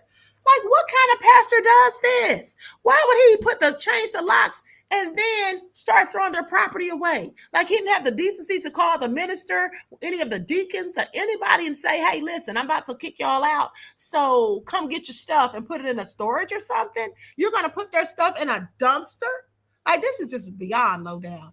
Now, Whitehead had deemed himself the rightful owner, but Williams, who contested the tax lien that sent the building into foreclosure, maintaining the church had tax-exempt status, countered that the congregation had never surrendered the premises to Bishop, calling Bishop's actions shocking and traumatic.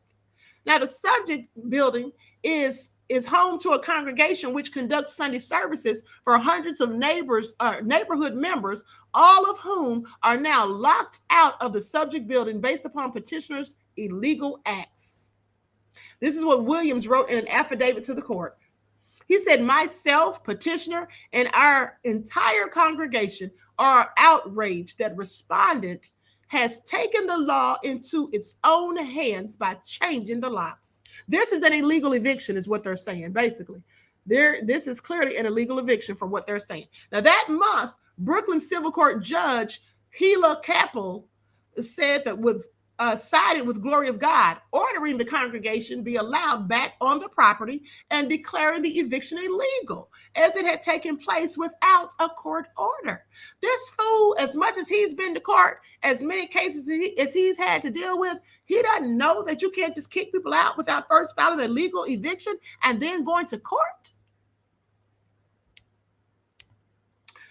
Afterward, in January, Civil Court Judge Sandra Roper again sided with Glory of God and ordered that possessions of the building be restored to the congregation. And that evening, parishioners gathered outside the building to pray and attempt to serve papers to the bishop. That same day, Whitehead filed for Chapter 13 bankruptcy. Oh, he think he's slick. He think he gonna get out of it, honey, by filing a whole bankruptcy. Wow, really? Okay, said he filed Chapter 13 bankruptcy in federal court. In March, Whitehead's attorney filed court papers claiming that the bankruptcy application operates as a stay against enforcement of the judge's order for him to relinquish the church property back to the parish. Now he's trying to use the law as a weapon. I just want y'all to pay attention. The flamboyant preacher who counts Mayor Eric Adams as a friend and mentor and previously ran for Brooklyn Borough President has had a whirlwind year. He has. And I want you all to pay attention, because these grifters, these frauds and scammers and cons, one thing about them is they know the law. You see, they know how to try to keep their hands on properties they don't want to get rid of and relinquish. They know how to keep their hands in people's pockets. You see, he was quick to go and try to file paperwork and to be able to file that bankruptcy, to be able to keep that property without having to relinquish it back to them. Just like Wig. You all remember when I was exposing Wig and I told you all when she had illegally obtained those properties and gotten all that money from having the appraisals, inflated and all that stuff. When they were going to foreclose on some of those properties, she knew that foreclosure law better than some of the attorneys in the courtroom. Remember, I told y'all that? She knew that foreclosure law. And so these people that do these frauds and scams, I'm telling you, very often they know the laws that apply to whatever grift it is they're grifting. Pay attention. They know how to hold on to some things for as long as they can while they try to get their other ducks in a row and start and move on to the next grift is all I'm saying. Now, after unsuccessfully attempting to negotiate the surrender of a fugitive subway shooter, he received international attention in July after his Remsen Avenue church was robbed during a live stream sermon, with bandits making off with about $1 million in jewelry. Now, conveniently, he had on that much of expensive jewelry at church service. 2 men were arrested and hit with federal robbery charges in September. That month, Whitehead was briefly cuffed for pushing a woman during a sermon, but was soon let go. The woman was charged with trespassing. In December, he was hit with federal charges for allegedly attempting to swindle a parishioner of her $90,000 life savings and threaten a Bronx businessman into handing over $5,000. After that, the bishop allegedly tried to use tenuous connections into city government, including the mayor, Eric Adams, to get the Bronx businessman to invest $500,000 with him, honey. He was real busy getting his grift in order, okay? Pay attention. I reported all of this to you all. Now, despite knowing that he couldn't deliver on the favorable actions that he had promised. So it was a whole scam, okay? He knew that he wasn't going to do what he said he was going to do with that $500,000. Just like Busserick knew that he wasn't going to do what he said he was going to do with that $1.8 million for a hidden history museum that turned into a comedy lounge / barbecue pit / poetry reading place. Pay attention.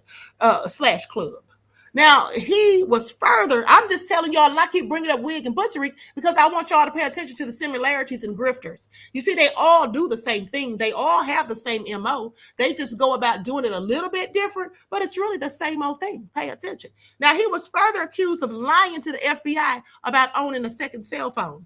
And that was just dumb because he didn't think they could look it up and check his phone records. Now, in March, prosecutors added charges of forging bank account information on mortgage applications for his New Jersey mansion. That's what Wig was doing too. If found guilty on any of the charges, Whitehead could face up to 20 years in federal prison. He's currently free on a $500,000 bond. Isn't that funny? I want you all to pay attention to karma and the irony of it all.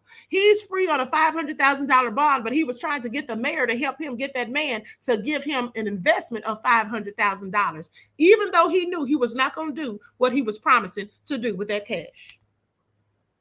Whitehead pled not guilty and has vigorously denied the charges against him. In March, he sued the Bronx businessman Brandon Del Monte for defamation, seeking $200 million over comments that he made to the New Yorker about the alleged interaction that led to the federal charges. First of all, I will need him to justify why he was suing for $200 million. Why were you suing that? What kind of defamation did the man do that it was that serious? He needs to sit down somewhere. Now, Mayor Adams has not been accused of any wrongdoing. Whitehead previously said that he's not been in contact with the mayor lately as a result of his legal troubles. Well, I should hope not. I mean, no decent law-abiding citizen would have anyone such so nefarious as one of their friends or, comrades. I would hope. Anyway, this is all so crazy.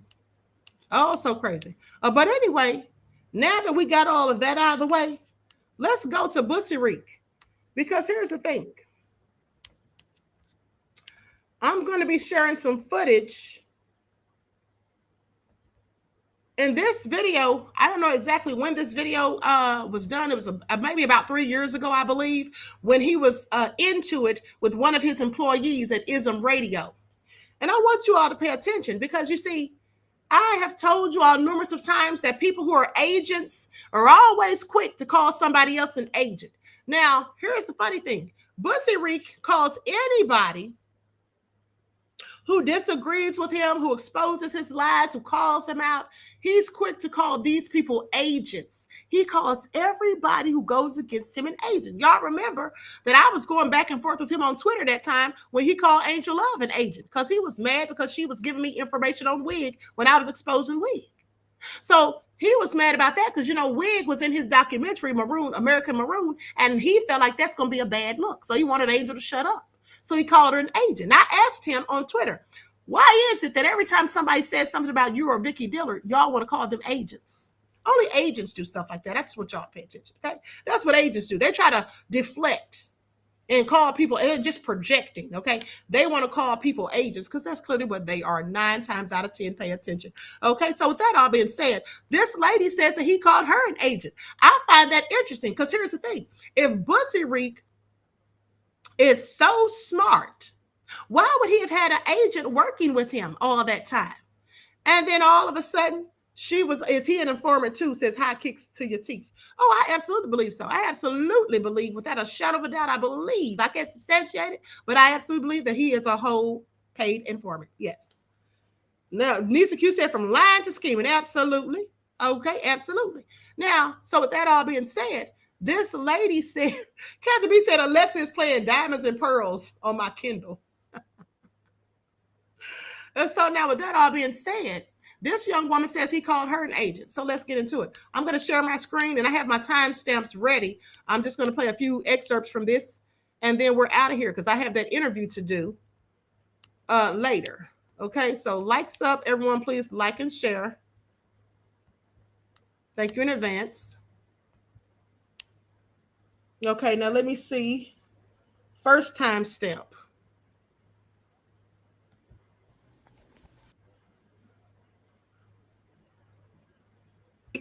If need to come on here and bash him like he did me. I mean, he spent a whole show talking about me. I mean, and I didn't do anything to him. Like, what did I do to him to deserve for him to say F me and F your feelings? Like, damn, because I asked if you were a pimp? Like, if you weren't, then why are you getting so defensive? Okay, I don't really get that part, but all right. I mean, shit. I knew this was coming because when we did the skit over the weekend, I asked him that. And the reason why I'll ask him that is because I told you guys. Now, since he wants to be calling me an agent and a snitch, well, I never told who told me that he was a former pimp. But now all of this backlash is coming. I feel the need to say who told me the shit now. See, I was saying I got it from the internet, which I did see photos of him looking like a pimp. So, I mean, what else am I supposed to think? If I see the photos of you dressed like a pimp, you got 5 chicks around you with their asses out, busting it open. I mean, what am I supposed to think? I mean, shit, I don't know. And if you was, okay. Like, who... Okay, it's not really that serious. I think he got something to hide, and that's why he got extra mad about it. But anyway, the person that told me that this nigga was a pimp was his own fucking barber. Okay, so we go to the same barber, and this barber grew up with him in Alabama, and he told me as if I knew he was a pimp. He was talking to me as if I knew he was a pimp. So that's why I asked him over the weekend, because I got my hair cut last Thursday. So, and when he brought it up to me, he was like, I was like, for real? He was like, yeah, he was in Pimps Up, Hoes Down. You ain't know that? I was like, no, I did not know that. He told me he wasn't. And so the barber gonna say, well, maybe he didn't want you to know. Those were his exact words. Knows these people, because my brother is a gunsmith. So my brother is all about black empowerment, helping black people get guns and all of that. So he follows some of these black men on YouTube. So they're telling me that they side-eyed Tariq for various reasons. This is when I was living in DC, before I moved to LA. So, I mean, I don't have to sit here and say anything else about him. I mean, the fact that a grown man that's supposed to be my mentor, right? He's supposed to be my mentor. Says F you and F your feelings. When I told him, look, Tariq, I think that this conversation is getting too heated. I said, Tariq, can we not talk about this? Can we move on? Because I'm getting really upset. And I can tell. No, he say F you and F my feelings. So what does that tell you? That tell you right there that he already has some animosity towards me that I didn't really have for him. I side-eye him for some of the things that behind the scenes that y'all don't know that went down, but I never came across like F you and F your feelings. Like, I would never say anything like that. And for you to sit here and berate me and tell me that I'm a feminist because I said I'm tired of him attacking me and I'm tired of him demeaning me. Well, he does. I mean, the man sits here and calls me a agent because I'm simply on Snapchat filming behind the scenes video of us live that's already recorded. Ism Radio is already recorded live. Okay, he's calling me an angel because I'm Snapchatting behind the scenes of the show. Mind you, if you go back and look At just last week's episode, what was Layla doing with her phone? Tell me what Layla was doing with her.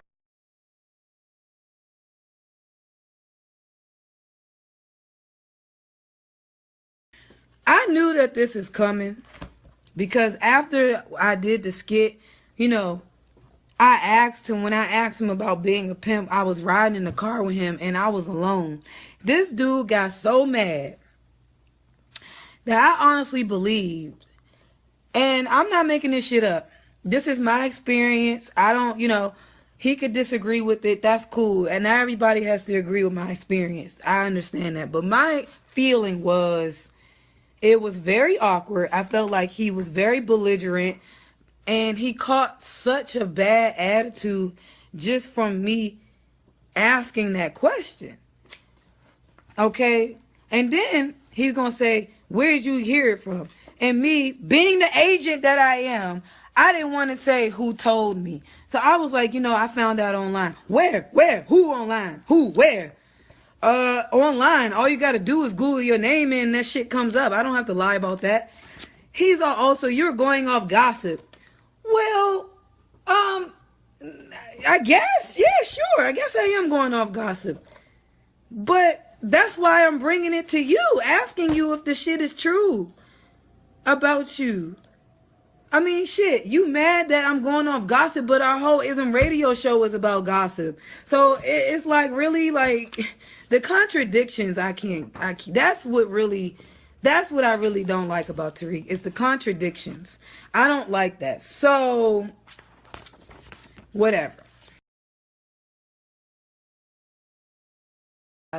That this is an emotion.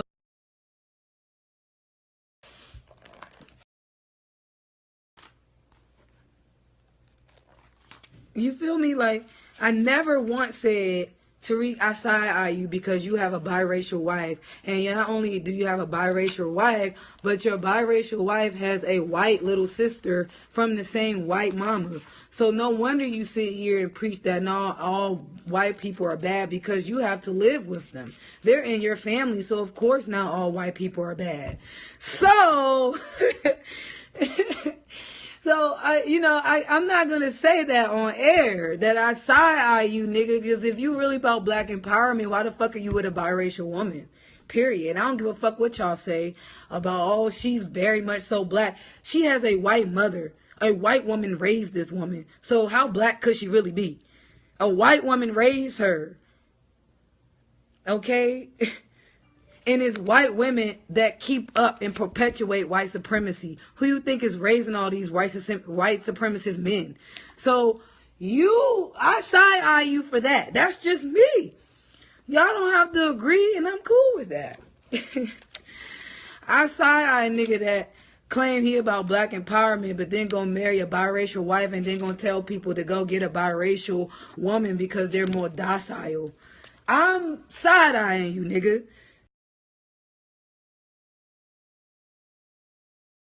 That type.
Thank you.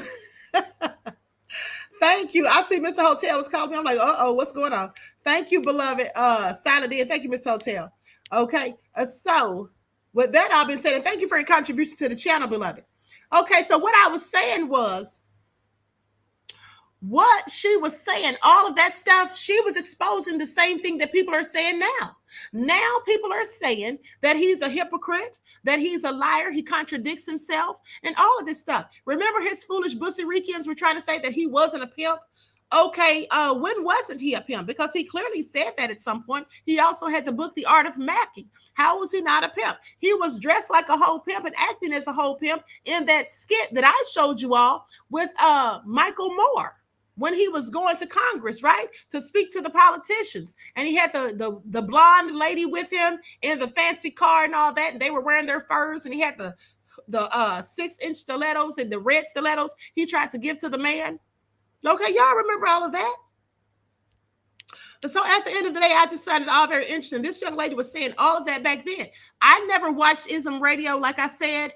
I never basically heard any of this until recently. Somebody reposted it. And like I said, I believe this was from like 3 years ago. And they were saying that he went in on this young lady. He would totally disrespected her, talked to her like she was a dog. And I find that interesting because if you're supposed to be so pro-black, one of the things that pro-black men tend to not do is dog black women, especially black women who are half their age. This is a child compared to him. He's old enough to be her father. She, in fact, said at one point in the video that her father was the same age, around the same age as him. And that her father stopped watching the show because of the things that Bussy Rick was saying about women's private parts. There's the link for the video if you all want to watch it in its entirety. But she had a lot to say. And she's talked about how he only hangs around young women. You'll never see him with women of his own age because he likes to be in control and he likes to be able to pretty much, just dictate everything. So he's not going to be dealing with women of his own age. He accused her of trying to smoke weed. He accused her of trying to smoke weed. And hit on him too. I think somebody said she tried to hit on him or whatever. Let me tell you something. Okay, maybe she was smoking weed. I don't know. But here's the thing. What is he smoking? What is he smoking? Because he clearly looked like he was smoking something. On that video on his channel where he was trying to talk about like he's giving people Mac lessons again, right? He said the most stupid, ridiculous things. Hold on. I got to let y'all hear this. I got to let y'all hear this before I go. I got to do it. He's got a new channel called Tightening with Tariq. So let me just let y'all hear this foolishness. This is all so nefarious. I'm not going to show it on the screen because I don't need him trying to strike my channel. But what I will do is I'll play the audio. Now, he needs to sit down somewhere real quick and real fast because this was all so foolish. He's sitting here acting like he's giving people game and he's clearly looking like he's high as 3 kites. Okay, that's all I'm saying. And matter of fact, I'm going to put the picture up on the screen. You all give me just a minute because I actually have the picture of him in my phone and I'm going to send it to my email real quick. Please, y'all tell me if he looks like he's high or not. Because he looks like he's extremely high. And I'm not even talking about weed. Now, mind you, I can't substantiate this. I'm just telling you my opinions, okay? Don't tell him that I said he was on it, but I'm just telling you what I think. I clearly think that he's on something, and I don't think it's weed. And that's what he looks like on this picture. And I'm not the only one that said that. It's other people who brought it to my attention. Some of y'all in the chat right now brought it to my attention. I'm not going to bust y'all out, but y'all know who you are. Some of y'all told me that, and that's what made me start paying attention to it. And I'm not even just talking about this video. Some of y'all been noticed it. And then I start paying a little bit closer attention. And I have to agree. I absolutely think it's something so shysty going on. Okay? And he's talking about somebody smoking some weed, honey. If he actually told her that, he needs to sit down somewhere because what is he smoking? I have questions. Maybe he's smoking nothing. Maybe he just always looks like that. I don't know. But anywho. Okay, here we go.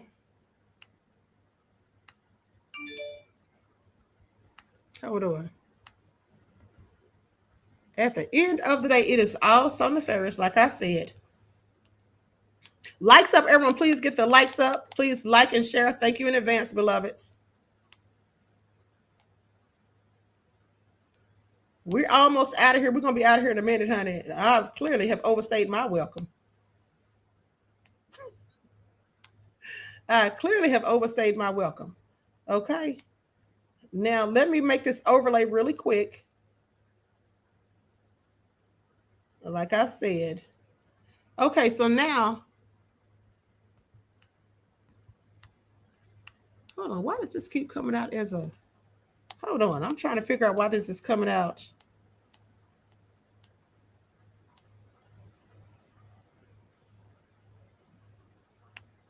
Why this is coming out as a video. Hold on, beloveds. Hold on just a second. Okay, here we go. I see what it is. Okay, there it is.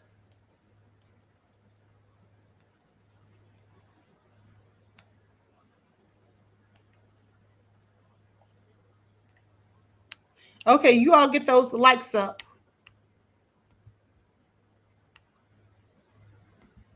Okay, here we go.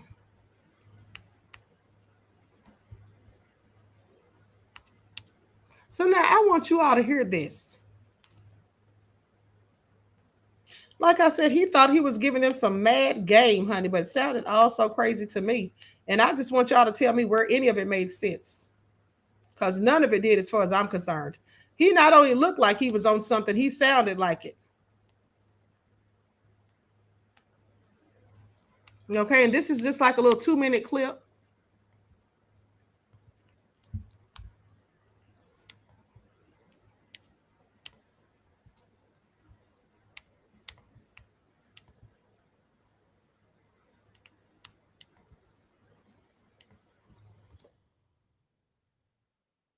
Okay, here we go.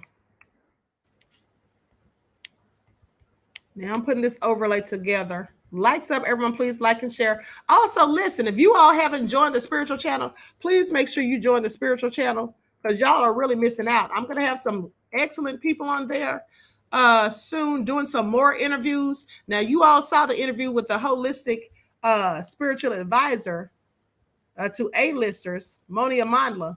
We're going to have some more people coming on there real soon. I have a guy named Stephen Lambert who is friends with my friend Sophia Stewart. And also I'm going to be having her on there too to talk about some spiritual things. So I just want y'all to pay attention because y'all don't want to miss out, honey. Okay, here we go. Now we're cooking with grease. So I'm going to put, like I said, I'm going to put this up on the screen.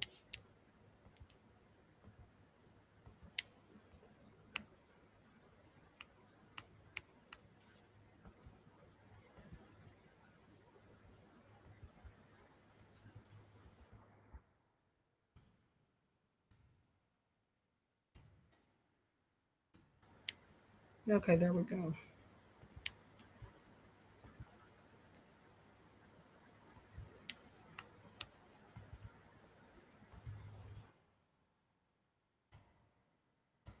Okay, now let me go ahead and cue this video.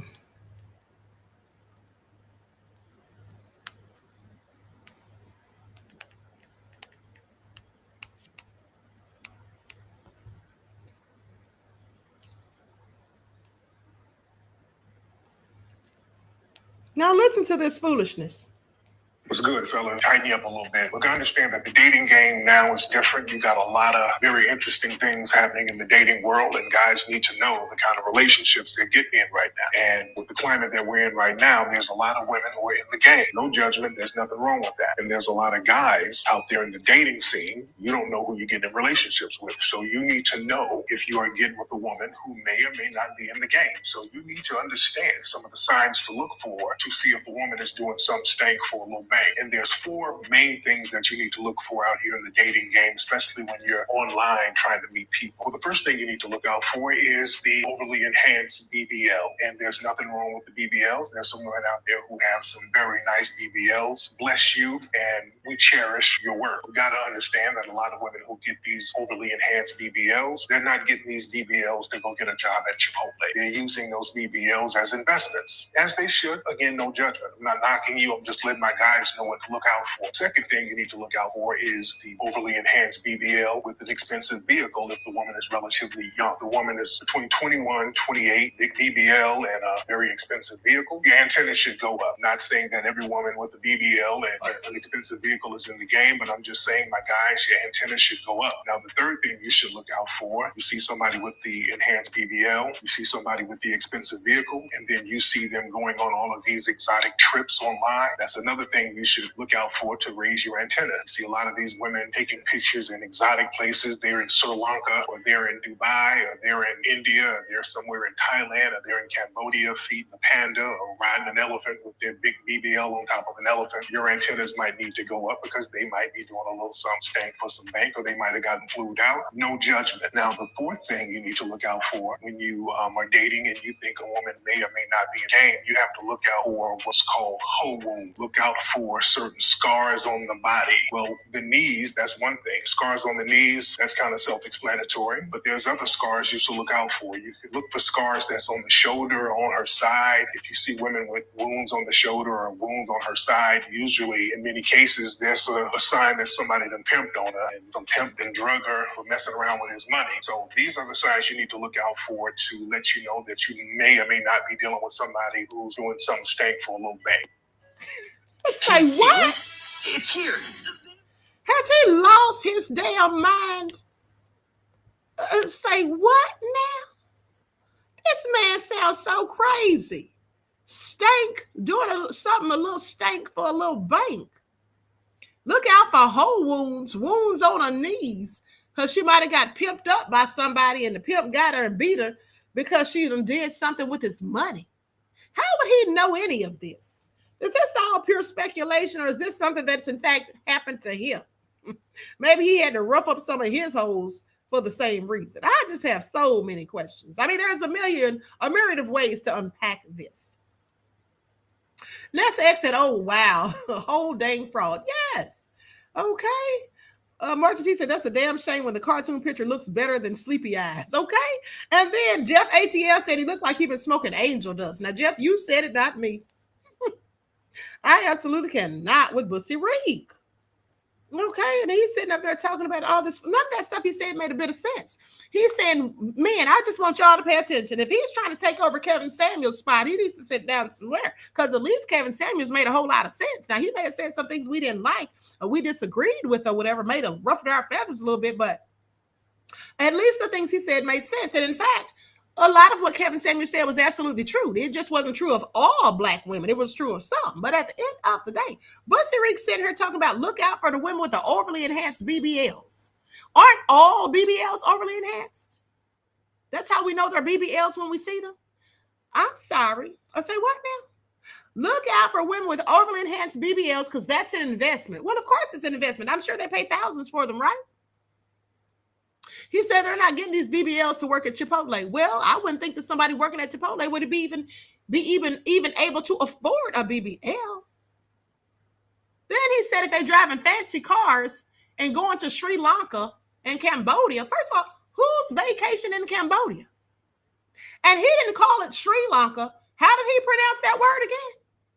Sri Lanka? He didn't say it right, I know that. But anyway, this is all so crazy. And Hakeem, I was reading the comments. Hakeem said, I refugee from Guantanamo Bay, dance around the border like I'm Cassius Clay. Quoting a few Fugees lyrics. Okay, y'all are something else. This is exactly what I be talking about when I say I have the best and most nefarious chats in these YouTube streets. And that is a fact. Okay? Jawara said, look out for him to yank your bank. Okay? He needs a big cup of shut the F up. Okay? Absolutely. All right. I mean, this is all so nefarious. What was he talking about? Now that sounded like the babble that he always talks about. Didn't that sound like babble? And did y'all see his picture? That picture that I put up on the screen, that was a picture from his video. That's how he was looking, had his shirt all zipped all the way up to his chin. Now, here's the thing. He's in California. We are in April, the end of April. I'm sure it's not that cold in California. You got your thing all zipped up to your neck and you sit up there with your eyes looking all crazy and looking like you on cloud nine, literally, or flying kites, and then sitting up there talking a whole bunch of foolish babble, talking about BBLs and going to Cambodia and Sri Lanka and all of that, and just sounding crazy. It was all over the place is all I'm saying.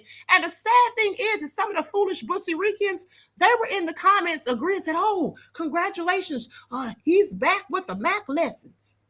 If anybody needs that as lessons on how to get women, honey, I can only imagine what you look like, how socially awkward you must be, and how broke, busted, and dusty you have to be to be listening to that and thinking that's going to help you get women. So you're going to be out here checking for people's BBLs? What about the women who have natural shapes? You're going to be wondering if they got BBLs. What you going to do, a field test? Or what you going to do, ask them? This is all so crazy, honey. This is all so crazy. I absolutely cannot with Bussy Reek. Ooh, Andrea said, snatch the cash, Bussy Reek. Okay, where's Bussy Reek getting all that cash? If anybody's doing a little something a little stank for some bank, I would expect it would be him. Wouldn't y'all?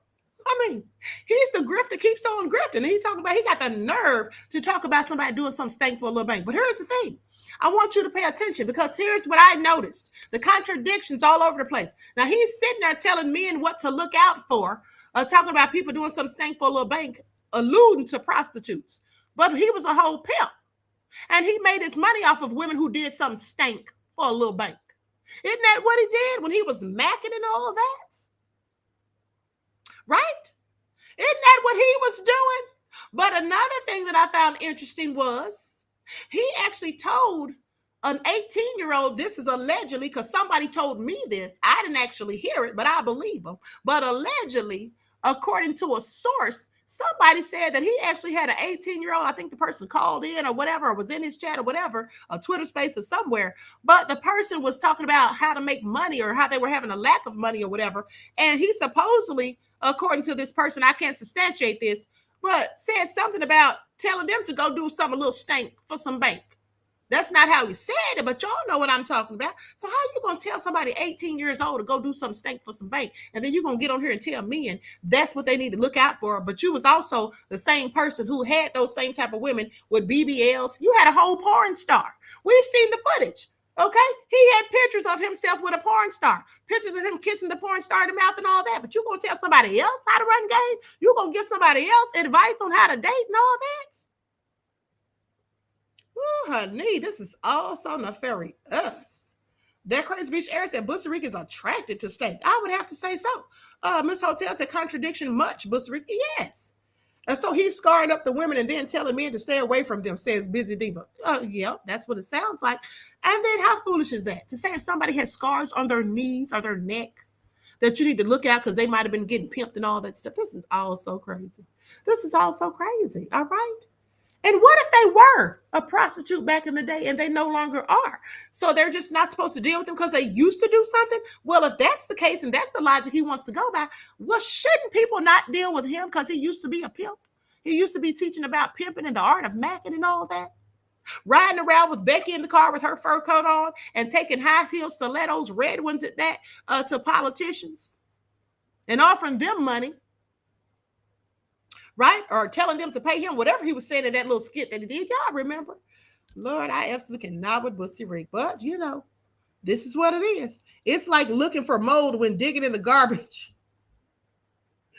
Okay, y'all, or something else. Hold on, honey. It's like looking for mold when digging in the garbage for food. It means he can't pull a clean woman. Exactly. And that's why he had that song. I'm so glad you brought that up, beloved. Because remember, he had that song called Wash Your Ace. Now, why do you have to tell somebody to wash their ace? Shouldn't they just know that? But he had a song telling women to wash your ace. And then talking about all the foul and no good women. All that stuff he was saying, those were likely women that he dealt with. I have a whole lot of questions, honey. We could sit here and unpack Bussy Rick all day, but I don't have time, honey. I have other things to do. I think we all know by now that Bussy Rick is pimping. Okay, he went from pimping to reparations, like Tia just said. Okay, make it all make sense. But this is who we're supposed to listen to. And he had the nerve, the audacity to sit up there and talk about Justin Pearson and Justin Jones being frauds. Because they wearing dashikis and afros and talking pro-black and putting up their fists. Isn't he doing the same thing? And y'all pay attention, because on that video, did y'all notice on that picture I just put up, he done stole Dr. Umar's whole hairstyle. Only Dr. Umar's hairline is real. It's not a lace front. That's all I'm saying. But anyway, honey, I digress. Let me get on up out of here because I have had enough. Okay, G from the land said, looks for the broken. Jason said, y'all player hating. Honey, we might be, honey. Okay, is that what he is? He's a player. At the end of the day, I absolutely cannot. Okay, so everyone, please like and share, subscribe to the channels if you haven't done so. If you have a problem with anything I've said, exit stage left, honey, you know how to hit the block. That's all you got to do. Okay, but with that all being said, I wish you all love, peace, and prosperity. I hope you all enjoy the rest of this day. Don't forget that I'm going to be doing an interview with 2 Black filmmakers this evening. You don't want to miss it. It's going to be going live at about 6:15. Make sure you tune Black in for that. Also, don't forget to tune into my spiritual channel. Now, I'll be uploading something for the spiritual channel. It's probably going to go on at about 2 o'clock. Okay, so make sure you tune into the spiritual channel, Queen Ahmadiyyah TV. More than meets the third eye. If you haven't already joined and gotten a membership, memberships are $2.99, $6.99, $24.99, and $49.99. You can purchase whatever membership. We have exclusive perks for all the members, and you'll see that when you click the link to join. If you do, and also pay attention, because I love you right, Black Leo Lion. And also pay attention because I still have the Royal Vegan Cookbook. I still have that for sale. And I also still have the Nefarious Royal Smoothie Recipe Book with my favorite smoothies, and also how to transition to a vegan lifestyle. Okay, I have all the ebooks still available. If you want to order any of them, you can just send me an email, or you can just send the money to my Cash App, and then be sure to include your email and which book you want. Okay, well, you don't have to put which book you want. I'll know by the amount you send. Okay, so with that all being said, each one teach one. That's how we grow and thrive. Do something productive, constructive, but never destructive. And always remember, beloveds, to keep the Most High first in your lives. Peace.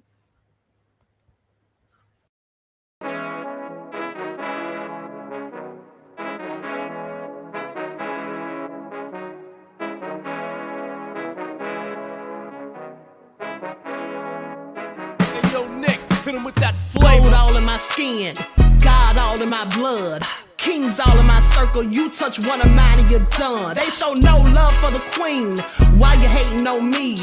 Is it cause I'm free and I got Malcolm X in my jeans? I got dreams like King Luther, shed blood like Kunta. You ain't helping my people, I ain't got nothing to say to ya. I want all the smoke like hookah. Talking reparations, America won't be great until they give us compensation. I'm like, I'm the hottest right now. That's See right. A bunch of lames out here trying to jock on my style. They be doing too much. I'm the queen, it's too easy. It's like they all at Popeyes, how they be talking so greasy. I just sit back and laugh while these haters get madder. So nefarious how they don't want my pockets with cheddar. I tell them they can do better. These snakes in the grass can leave a bite on your ass, cause y'all be trusting too fast. I got my foot on the gas, other one on they necks. Dropping receipts on haters, you better show some respect. I'm never facing regrets, we only facing the threats. Running through every challenge like a relay, break no sweat. It's a cold game, so I got that blanket with me. Now that my people awaken, ain't no going to sleep. I do not play by my piece, this time I'm playing for keeps. You talking slick, but when I see you like them ends, we gon' meet. And I got gold all in my skin, God all in my blood, kings all in my circle. You touch one of mine and you done. They show no love for the queen. Why they hating on me?